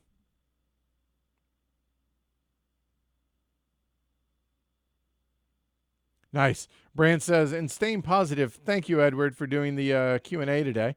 Folding laundry and opening and punching 80-plus games that we picked up, I assume, at Gen Con. Yeah.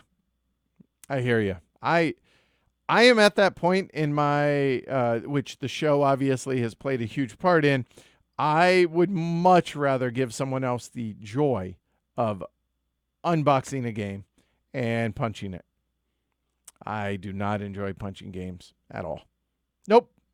Again, I realize I'm probably weird at that, but if I can leave it in shrink for somebody else to have that joy, because legitimately, you guys will understand this. A lot of you guys really enjoy punching games. I do not, so I'd rather save that for people who do.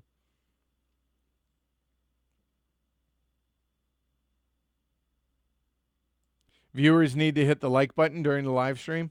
I hear you, but boy, do I hear about it if I ask for that too much. People really get up in arms about that sometimes. So it helps when the mods like Tony or Franny or anybody mention, hey, thumb drive. So, hey, I appreciate whatever we get.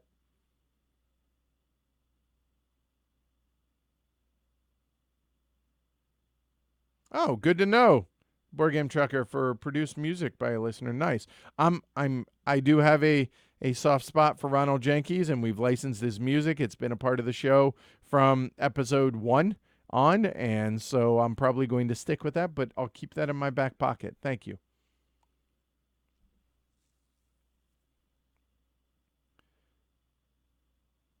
Ollie, I'm terrible about this because I haven't done a whole lot of the touristy things around the Boston area. I mean, from what I've heard, the Bunker Hill Monument is a waste of climbing steps. I haven't been yet. The USS Constitution, I hear, is good. The Tea Party reenactments, I've heard, are really, really good. If you want the real history of the Salem witch trials, there are a couple of good museums in Salem. There's excellent seafood here all over Boston and New England, for that matter. I mean, Fenway, duh. I still haven't gone. There's some really good, a lot of good museums in general around here. Ooh, thunderstorm moving in here. Yeah, that's probably the best I could do for you right now, Ollie, and just I have some good restaurant recommendations, but that's about it. Hi, Brian. Welcome.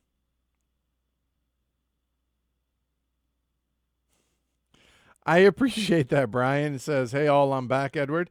Thought about this. There are times during the year I may get bonuses, and I might be able to drop another 500 towards those goals. If there's interest, I will put up like a secondary goal specific for something like that. But I just feel like, I don't know, that just feels like that would be asking for too. I don't know. Tell me I'm wrong. So, obviously, Brian thinks I'm wrong. Having that to where you could just like do a straight up PayPal or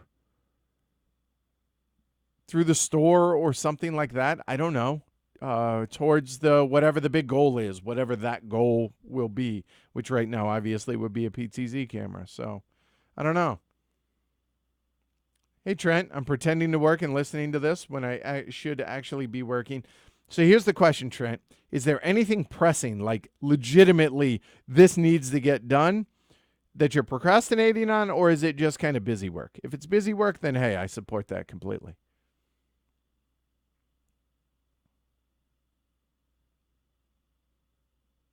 Oh, Lignum would be another one that I would recommend. Yes, Alexander. Good. He says, thanks for answering that question. I noted every game you mentioned, and there's going to be a lot more.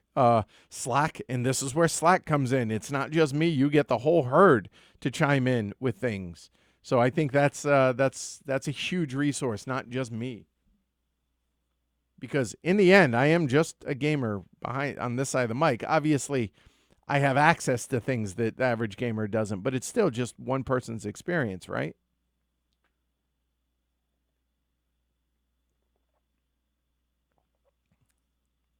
Portos, do you have any communication with what's your game? Madeira, Asgard, all that.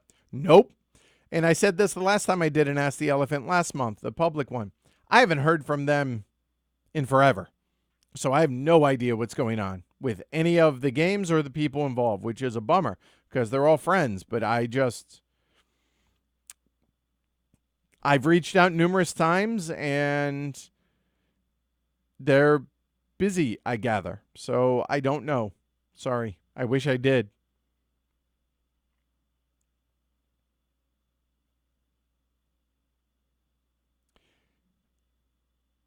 I lost my spot. Sorry.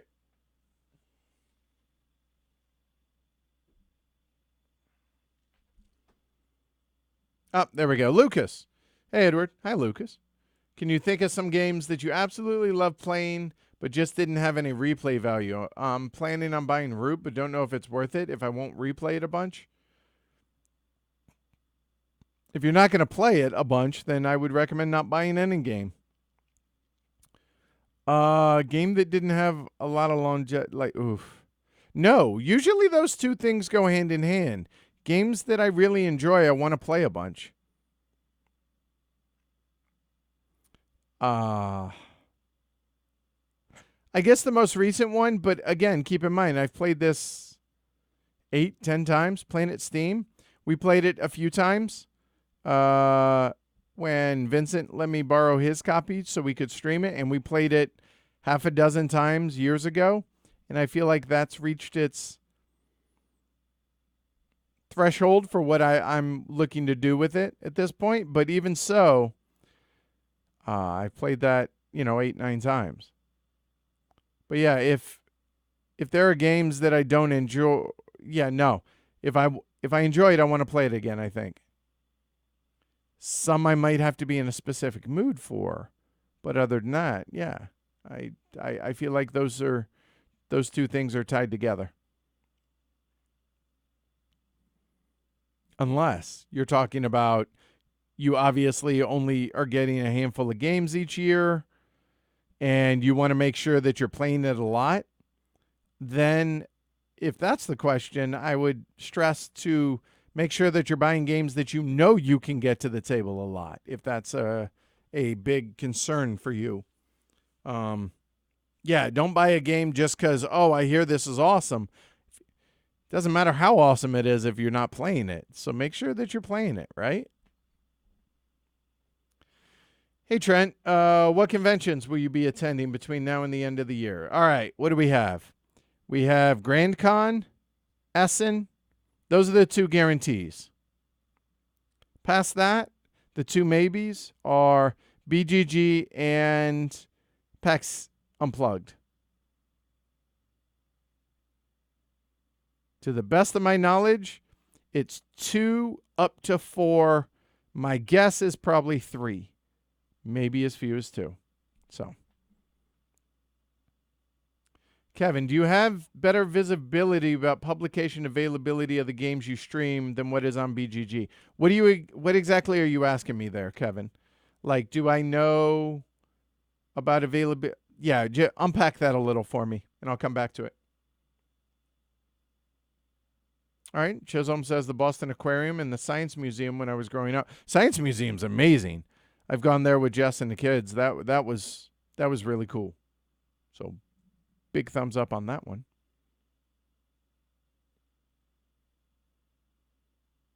You suggest Fenway, but only if you promise to go to a cricket match if you ever visit the UK in the summer again. Dude, I'm down. I've heard that the whole point of going to a cricket match is to sit, eat, and drink in the sun.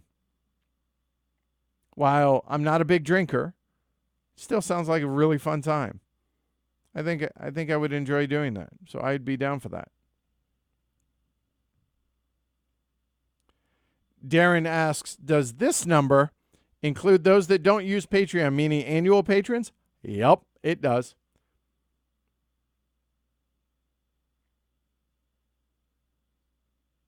Jason says, I'd be completely for a specific additional donation option. Okay, Loki says, you are delaying busy work, and I thank you for that delay. So mission accomplished there. Happy to help. And all right, I will talk to James, who is the website guru guy, and see what he can do about that. I cannot promise anything, but I promise to talk to him tonight about it.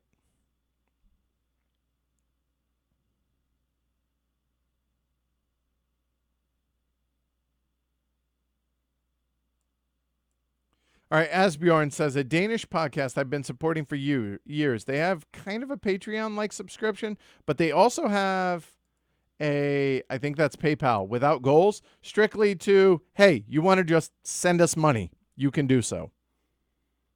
Okay, then I will do that. Okay. I hear you, and I'm listening. I mean, cool. I'm down for it, and that could just go into a straight, not account, because if it goes into PayPal, it's just going to go into the PayPal account for Heavy Cardboard, whatever. But I can just set that money aside and wait until it gets to whatever that number is. So I guess that means I need to actually go and research PTZ cameras and whether or not it would make sense to get a 4K and to try and see about capture cards for 4K. So we'll see, because capture cards I need for live streaming. So I'll look into this stuff. Trent says busy work. Okay, good. All right. Then, yeah, I'm just happy to delay busy work, guys. Take care, Brian. Thanks, and I appreciate the feedback. By the way, we've always had a PayPal donation button. It's been on there since day one of the show, I think. It's on the website, but I will definitely make it a bigger, prominent thing.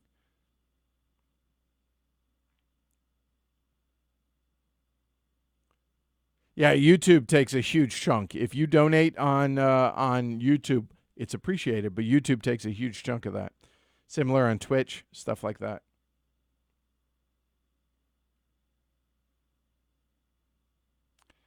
Darren says, I got my Winsome-ish fix this weekend. Chicago Express, Sioux Line, Northern Pacific, Paris Connection. Strong. I have Irish Gauge on order. What do I need to try next? Okay, let's see. Okay. You could try. Is it German Rails or German Railways? I forget. The one that Queen. It's the German name, the Prübische Oster something or other. It's either German Rails or German Railways. We streamed that. Take a look at the stream before diving in, because the turn order, the way that works, people are going to love it or hate it. So be aware of that. That would be one that I would recommend. Iberian Rails or Iberian Railways would be another. Trans-Siberian Railway or Railroad or something like that would be another I'd recommend. And if you are a super special kind of masochist, look at Union versus Central. You can't get it, but you can look at it and see if that would be one interested. And South African Rails, I've heard, is really, really good, but also really hard to come by. But may be coming back. Did I hear any big news or announcements from Gen Con? No.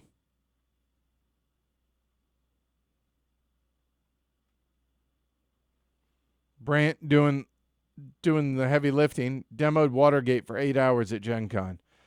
I don't know how y'all do that. I don't know how you guys demo the same game over and over, but God bless you for doing so, because companies need you guys to do that. That's amazing. So that's pretty cool.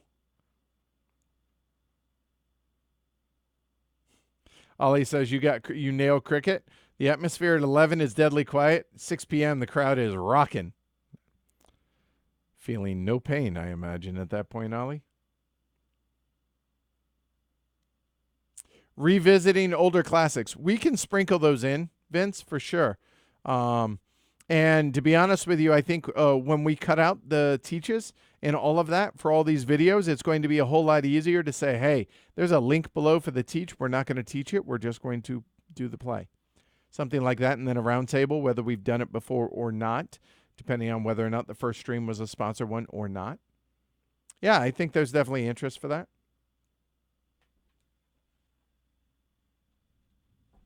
Okay. So doubling back to Kevin's question. He said, for instance, Crystal Palace. Is it on Kickstarter, pre-order, currently available? How to monitor the availability of games. I miss a lot of Kickstarter games. I miss Kickstarter games, Kevin. I don't monitor Kickstarter. Sometimes patrons and just people from the community tell me about games. Like there's one political one that somebody asked me about, Shazam or something like that I was like, nope, never heard of it. The end. So, yeah. Anyway, since you asked specifically about Crystal Palace, what I have in front of me, hold on, is a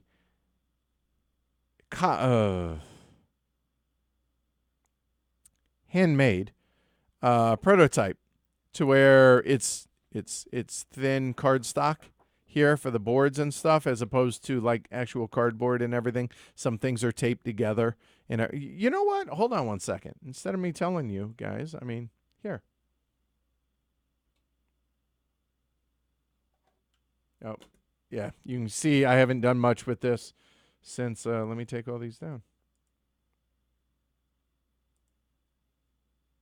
There. Okay. So, it's a bit of a table hog, and it's a bit of a mess right now. But there you go. That gives you an idea. So that is the components for four. I think we flipped everything to the 4-player side here of Crystal Palace. This is going to be available, I believe, in December. So no, not available at all yet. And it's going to be Vierlein Spiele when it does become available. And then from there, it's going to be Capstone Games for the U.S. distribution of it. So that will either be in December or possibly as late as Origins. I'm not sure. I haven't talked to Clay about that. I'm going to talk to him later today. Today or tomorrow, actually, about all this stuff. So I'll have an answer for you guys on Friday. But yeah, do I have inside info on a lot of these things? On some of the games, the answer is yes. On others, I do not. It depends how forthright the publisher and or designer choose to be with me, or how much they trust my ability to keep secrets. And I'm pretty good at that. Like there is a game that I think people are going to be excited about coming out. That is a new version of a classic that I can't talk about yet for another day or two, but will be coming soon. But yeah, like I had to sit on the 1846 news for a year that GMT was going to be publishing that. That was hard. But yeah, so I get some of the info, some I don't. Some I can share publicly, some I can't, some I trust the patrons with. Some of the more I won't get in trouble if this actually does leak out type thing, but nonetheless, I would prefer that it not. So yeah, there you go. Hope that answers that. I try and do as good a job of keeping patrons in the loop, especially on Slack.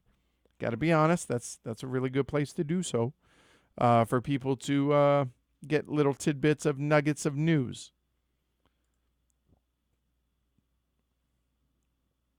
And that's right, Arkwright already has a separate teach. I forgot about that.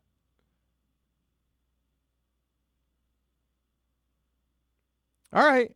And Loki confirming what other folks are saying about the separate donation, says, having a separate way to pay for you to improve the streams is also helping us learn and see new games. So it seems like a win for everyone, or like we all win. Fair point. All right. Is it true that it's impossible to keep the names of all the Cube Rail games straight? Confirmed. Oh, there you go. If you're in the UK, Justin just said Iberian Rails is under 20 pounds British sterling at present on that link he linked to there. There you go. So now let me go through and ask the Slack questions and then call it a wrap. Since this year's Golden Elephant Award was a panel of voters, what voting system did you use? We went with simple majority, honestly, on that for the Golden. For nominations, it was pretty.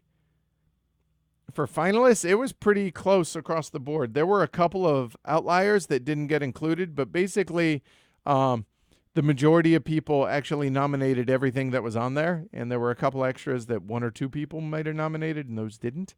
And then for the finalists, was pretty close to unanimous, so that was pretty close. Simple majority on that. There wasn't ranked choice voting. There could be going forward, but for this year there wasn't. So there you go. Do you have any early things to share about feedback from HeavyCon 5? Sure. People overwhelmingly loved it and thought it went really, really well, and they're excited about next year. So that's the general feedback that I've gotten. Specific, some people were complaining that the snacks, they would get involved in games and then not, and by the time they got up to go have the snacks, they were gone. Get up earlier from your game, take a break, and go grab the snacks inside of the room. That'd be my suggestion for that, but noted. Some people said that the coffee ended too early. For those that don't know, coffee at conventions, at HeavyCon, we did snacks each day, a catered dinner, and coffee each day. Coffee is $50 a gallon at hotels. That's really expensive. So having anything like that, yeah. So nonetheless, honestly, the biggest complaint that I saw was that the food on site kind of sucked. Not enough food options around the hotel, organizing trips and a whole 9 yards. And the on-site coffee place, Starbucks thingy, closed too early. So before I signed the paperwork for the hotel, because we're going to keep it at the same hotel, it sounds like now that we've gotten everything ironed out, we're going to have more, have a little list of places that will deliver with menus. We're going to try and be more prepared for that. We're going to have a separate whiteboard for trip planning for food, lunch and dinner primarily. And also, I'm going to try and use some leverage on the hotel to make the little coffee Starbucks thingy stay open later in the day as part of our willingness to have the hotel, the convention there. Other than that, the lighting was not an issue after the first day. Once we realized we had to turn the lights up brighter, I felt so stupid about that. Other than that, that's pretty much it. Shrey, overall, people say it's the best HeavyCon they've ever gone to of all the years. So that's awesome. Liz asks, what did I enjoy most about the live streaming through Gen Con? Game experience, what have you? Would it be something you consider doing again? Yes. Thoroughly enjoyed it, as I will probably never experience Gen Con. My favorite thing was just the idea of doing it and the fact that those that actually were there and taking place during it seemed to enjoy it so much. That's what kept me going through it, because that was hard. I'm not going to lie. That was a ridiculous amount of work, but it was worth it. It felt like it was worth it for all of y'all that chose to watch them or that could, or fill in the right words. So that was my favorite part of it. My least favorite was stressing over the teaches of each of the games, because I wasn't able to do my full prep for all of them and had to do little cheats and shortcuts here and there to get the teaches halfway decent. So that's probably my least favorite part of that. But once the teaches of a game were done, I actually really enjoyed playing all the games, so that was cool. Do I have a place you usually order your loose tea from? I don't, because I'll be honest, don't judge me too harshly. More often than not, I use tea bags because I go through so much of it right now. But Shrey recommends Upton Tea in Holliston, Mass. I'll check into it. So there's that. So don't judge too harshly. Today's English breakfast. No, Constant Comment. So I drink English breakfast, Constant Comment, Earl Grey, and Darjeeling, as well as like some herbal teas in the evening. Those are all in bags. Then oolong usually is my loose tea, along with sometimes some Earl Grey. Mix them with some lavender as loose tea, or loose lavender mixed in with the tea, as it were.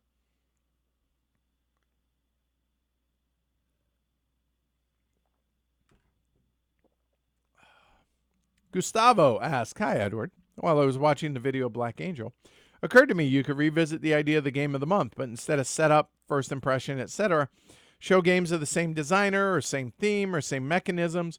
So Black Angel is game of the month. You could stream Twa and Solenia. If Elubari is game of the month, stream Snowdonia and Ceylon, because T. For Trismegistus or Trismegistus, Board and Dice does this just to make me trip over these words, by the way. The upcoming game from Daniel Ticini from Board and Dice that we're going to be featuring next month on the show. Trismegistus, Marco Polo, Grand Austria Hotel, something like that. But maybe a silly idea. Not a silly idea. And you know what? Maybe that is something that we could do. What do you guys think of that? Give me feedback on these ideas. Eric, question. I won't be able to make it live. Road trip picking up 56 and 1860 from fellow BGG user. Cool. And road tripping to do so. Nice, Eric. But will Scott from All Aboard Games be providing you with a copy of 18 Chesapeake to stream review later this year? And hope and feel better regarding my ankle. I have no idea. I have asked for giveaways in years past and have been very politely and kindly rebuked. So I don't know about 18 Chesapeake to answer your question, Eric. If you guys would like us to do so, feel free to reach out to Scott at All Aboard and say, hey, send him a copy. I would appreciate that. And Martin responded regarding for his choice of tea is Virtuous Teas, based in Newton, which is also localish. But I also do mail order with them. Very happy with the selection service. Been using them for years, so possibly. And there is actually a tea company that has mentioned interest in sponsoring the show. So, like, if I get tea for life, that's who I'm going with. Just so you know. I will sell out for tea for life. Sponsorship. That seems reasonable.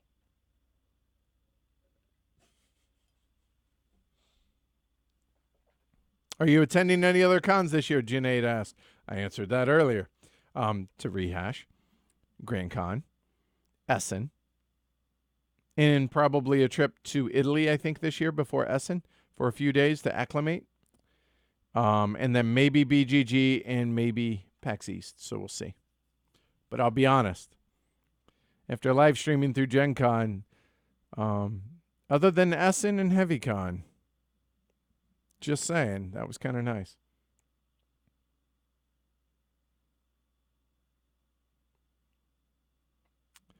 Philip asks, hey, Edward, you mentioned previously that you played a few games of PAX Premier 2-player with Jess. Played like 6 or 7 of them with her.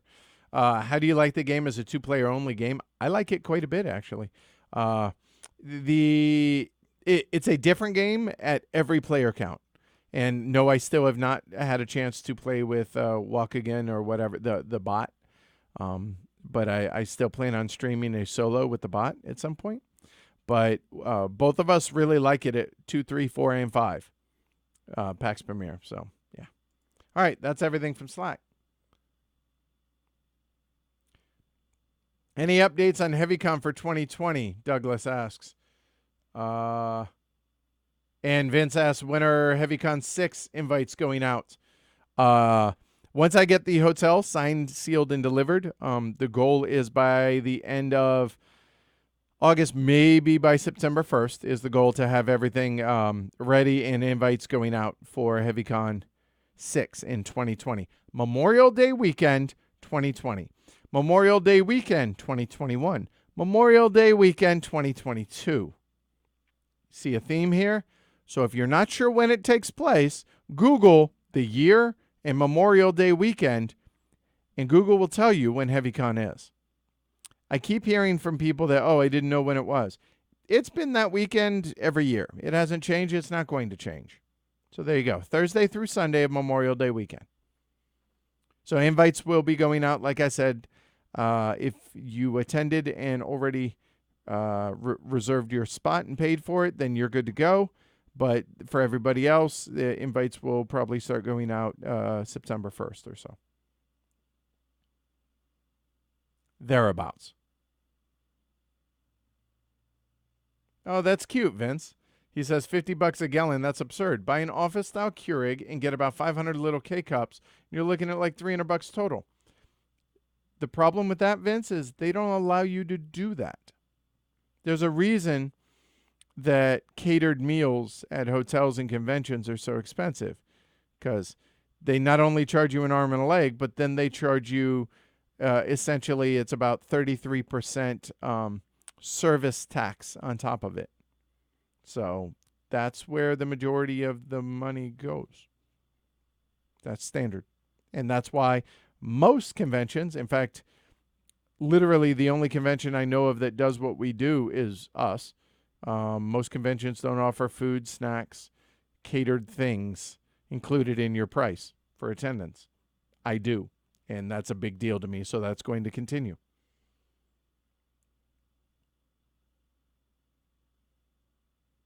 And apparently that's not the case in Europe.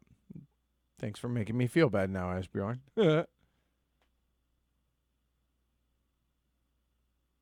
I appreciate that, Jess. I feel like you're biased. She says, Edward, at 75% prep for a teach is still incredible. Always in awe of your teaches. Some of it is faking it really well. And I've told you guys this before in the past, that there are two reasons as to why I don't let the Tableau cams stay up during a teach. One is so you guys can focus on the teach. I don't want anything distracting people from the teach.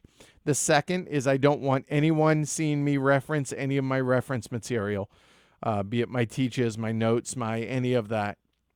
Because movie magic, I don't want any of that. If you have been to a live stream, you are privy to that. You see how the sausage is made, but I don't want that out in the public. I want to keep everything looking very clean and very professional.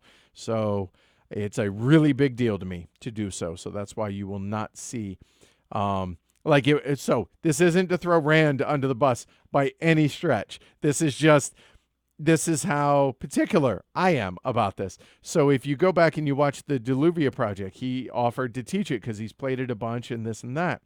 And he mentioned he doesn't normally prepare for a teach, write up and everything. And he just did a real rough outline.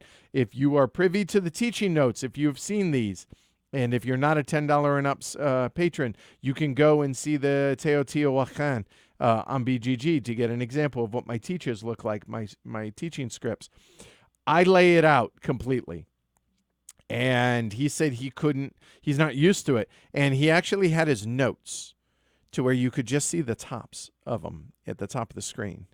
And it was killing me. And I didn't want to interrupt him, so I didn't, because I know when people do things, even little things, even the way they look at me can throw me off of my rhythm when I'm teaching live.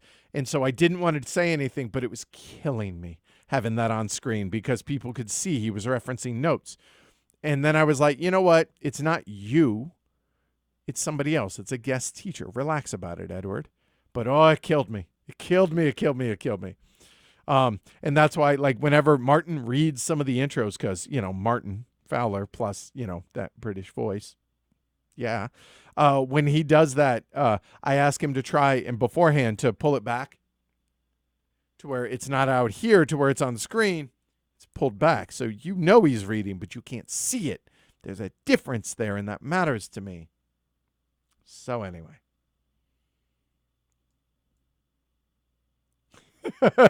Chisholm, funny the line you draw on selling out is at tea. Technically not selling out because you know what? They would be a sponsor for the show and there's no conflict of interest there. They would pay me and they would give me tea for life and I would promote their tea and drink their tea on streams. It's not selling out, I don't think. It was a joke, but yeah, I know what you're saying, Chisholm. With the amount of tea you're going through, you should start to get some kombucha brewing as variation. Jess drinks that stuff. It's terrible. No, thank you.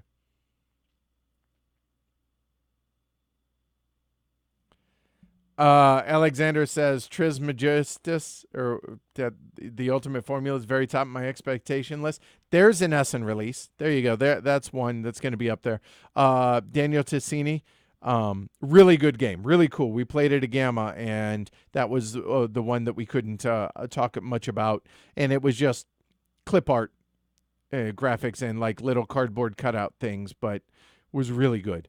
Excited to get our copy either later this week or next week. They're sending us ours so we can get ready for the stream for next month ahead of Essen. So looking forward to that. And if the game hasn't changed much since then, I imagine folks are really going to like it.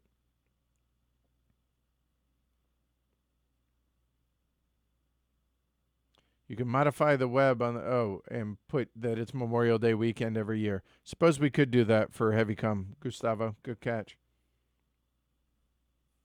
Trent says, I went to HeavyCon 3, and it was probably the best convention experience I've ever had. If it weren't for life logistics issues, I would go to every HeavyCon forever. I appreciate that, Trent. You were missed. Know that. You are always welcome whenever, if and when you ever get a chance to come back. You are always welcome.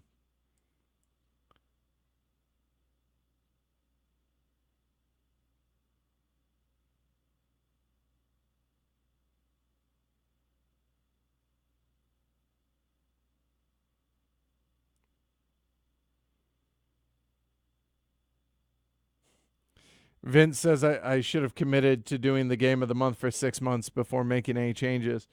I hear you, but I don't think my heart was in it, and it added to such an amount of overhead that I wasn't willing to go through the learning curve more than I already did for the not huge response that it got. So I hear you. I hear you, and I appreciate the feedback, but I would much rather just live stream more games than I would do the game of the month in the iteration in which it was.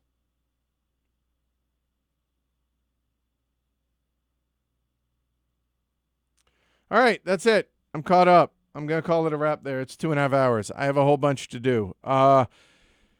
Let me ask you guys real quick. Should I call it a day and I could do a live stream on Saturday? You guys are at work, though. Do you want me to do the unboxing for Deluvia Project here momentarily?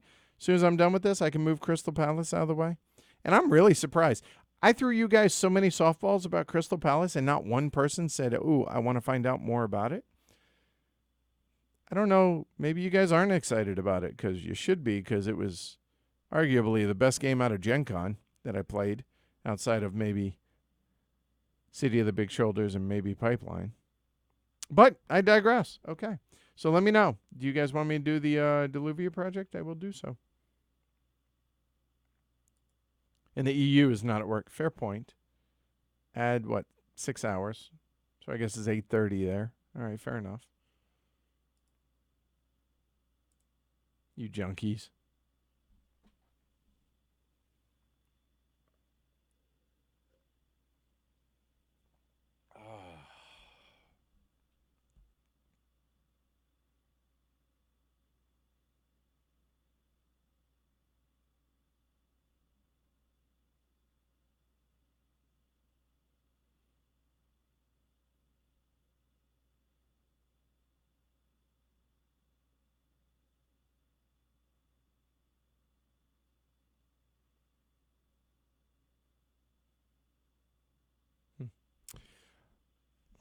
Now everybody wants to hear about Crystal Palace. Uh-huh. All right. 'Cause I love you. Quickly, I will do this. And then I'll probably do the unboxing at 3 o'clock. So that's half an hour from now.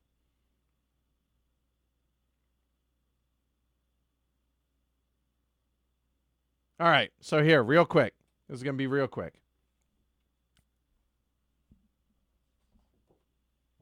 By the way, huge shout out to Travis Hill and everybody associated with this game for both graphic design as well as the rule book. Amazeballs. They killed it on both of these. Super good. Really happy with this. Every question that we had was answered in the rule book, and the iconography did an excellent job of doing all this. So these right here are your player boards. There are a whole bunch of different ones. Now, this is a prototype.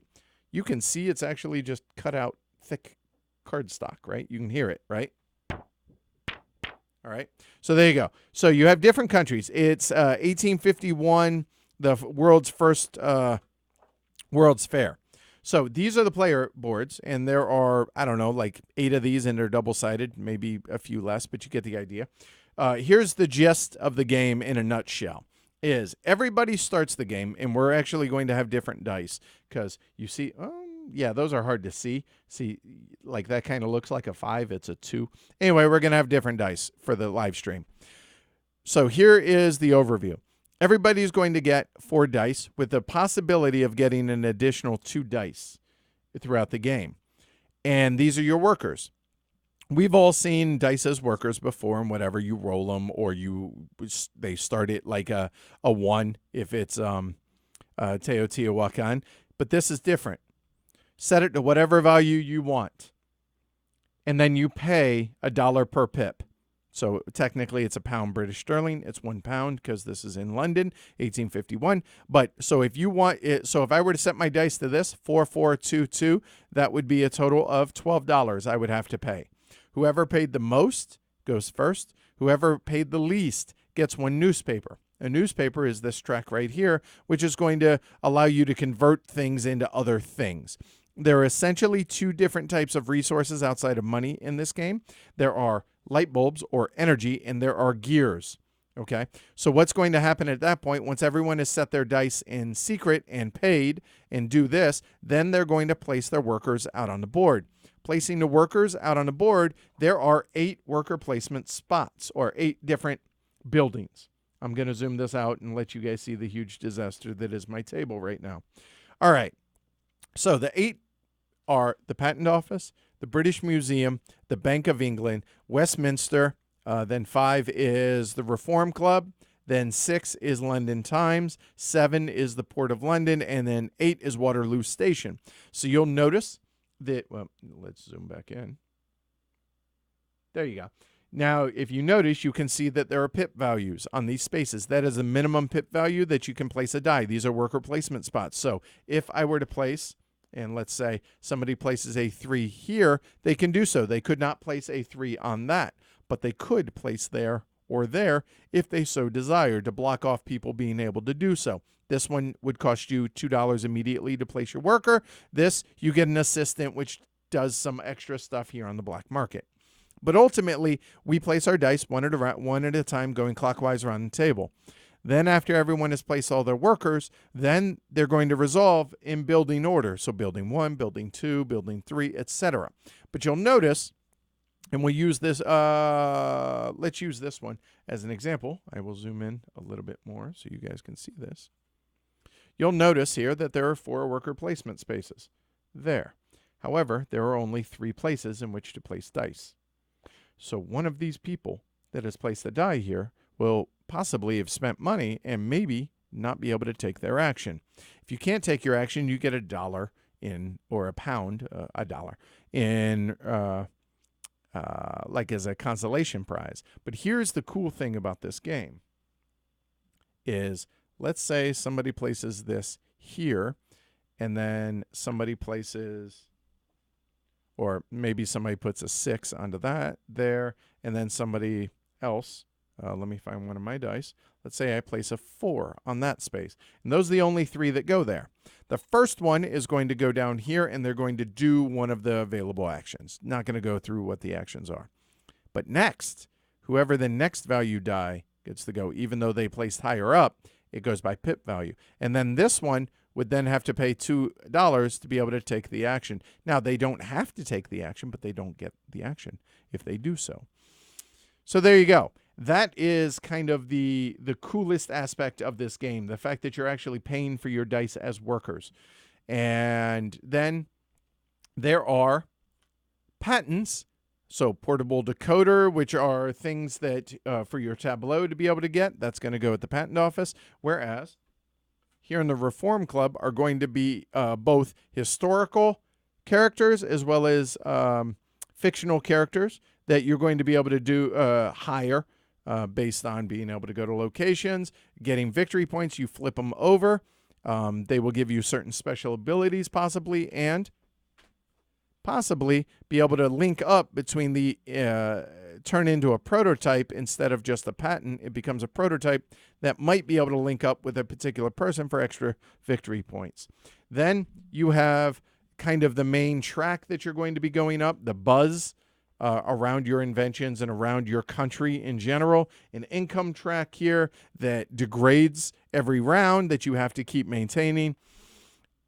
Here's the rub on this game. Both Derek as well as sorry, total brain cramp here. A moment.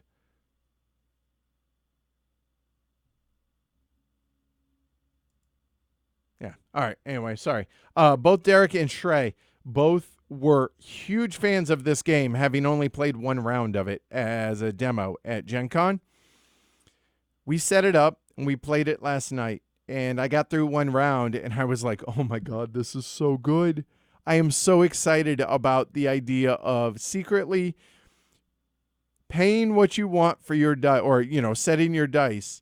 And then not only that, but then you see what everybody set their dice to. And now you have to figure out, can I wait to place over in this building, or do I desperately need to do this now? But if I do that, what if somebody blocks me out here? Because I only have this value. It is so good. The decisions and the interaction in this game is so good. After one round, I was very smitten with it. After 5 rounds, which is what the game was, I was completely sold on this game. I am really damn excited to play this game again. I wish people were coming over to play it again tonight. That doesn't happen terribly often. So this was, honestly, the game that I was most excited about to try and get a hold of for live streaming through Gen Con. If we're going to be perfectly honest, this is the game that I wanted most. And I talked to Clay because he's partnered up with Fearland Spiele. And on Wednesday, I was able to actually, he confirmed, yes, I can get it here to you the next day. And I was like, man, the schedule said I don't know if I can get to it. It might be next week. He said, that's fine. I was like, all right, cool. And then we played it, and I was like, yeah, it's lived up to it, my expectation. I'm really stoked. It's point salad-y, but, man, does that dice mechanism just work really well. A lot of variability in the game, and just I really, really enjoyed this. So there you go. There you go. So that is Crystal Palace. Teach is going to be a lot smoother come Friday. We're probably going to stream this twice. We're going to stream this once Friday and then once when it releases in December. That one might be sponsored, but the prototype one won't be because this is going to be live streaming through Gen Con. Extended version. So there you go. Hopefully you guys are stoked about it, because you should be, because it's really damn good. At least I really enjoy it. So there's that. All right. It gives me 20 minutes to clean this mess up and get ready for a delivery project and do something with my hair and change shirts. Have you guys noticed I didn't wear the same shirt once during the entire live streaming through Gen Con? Every stream, different shirt. It was a big deal to me. I don't want to look samey throughout these, so I've tried. And I figure I'd go a little bit more informal with the hat, but I'll do something with my hair for the live stream here. All right? All right, enough rambling. Thank you, everybody, for the support. Thank you, everybody, also who bumped their support during this. I really appreciate it.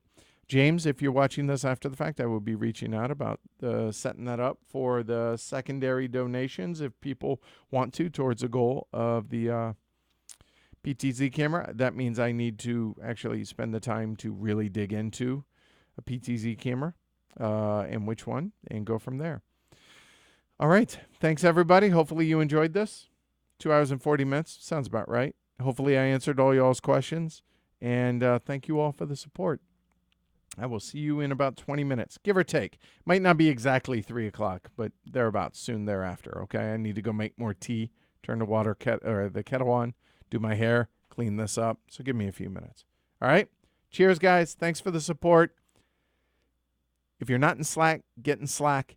And seriously, I stress this a lot, but I really do mean it. Help us spread the word. Not just word of mouth, but also online. Help us spread word. Yeah, please. Please, please, please. That really helps the show, which helps y'all, which helps me, which helps y'all. It's a win-win, win, win, win, all the way around. Take care, y'all. Bye.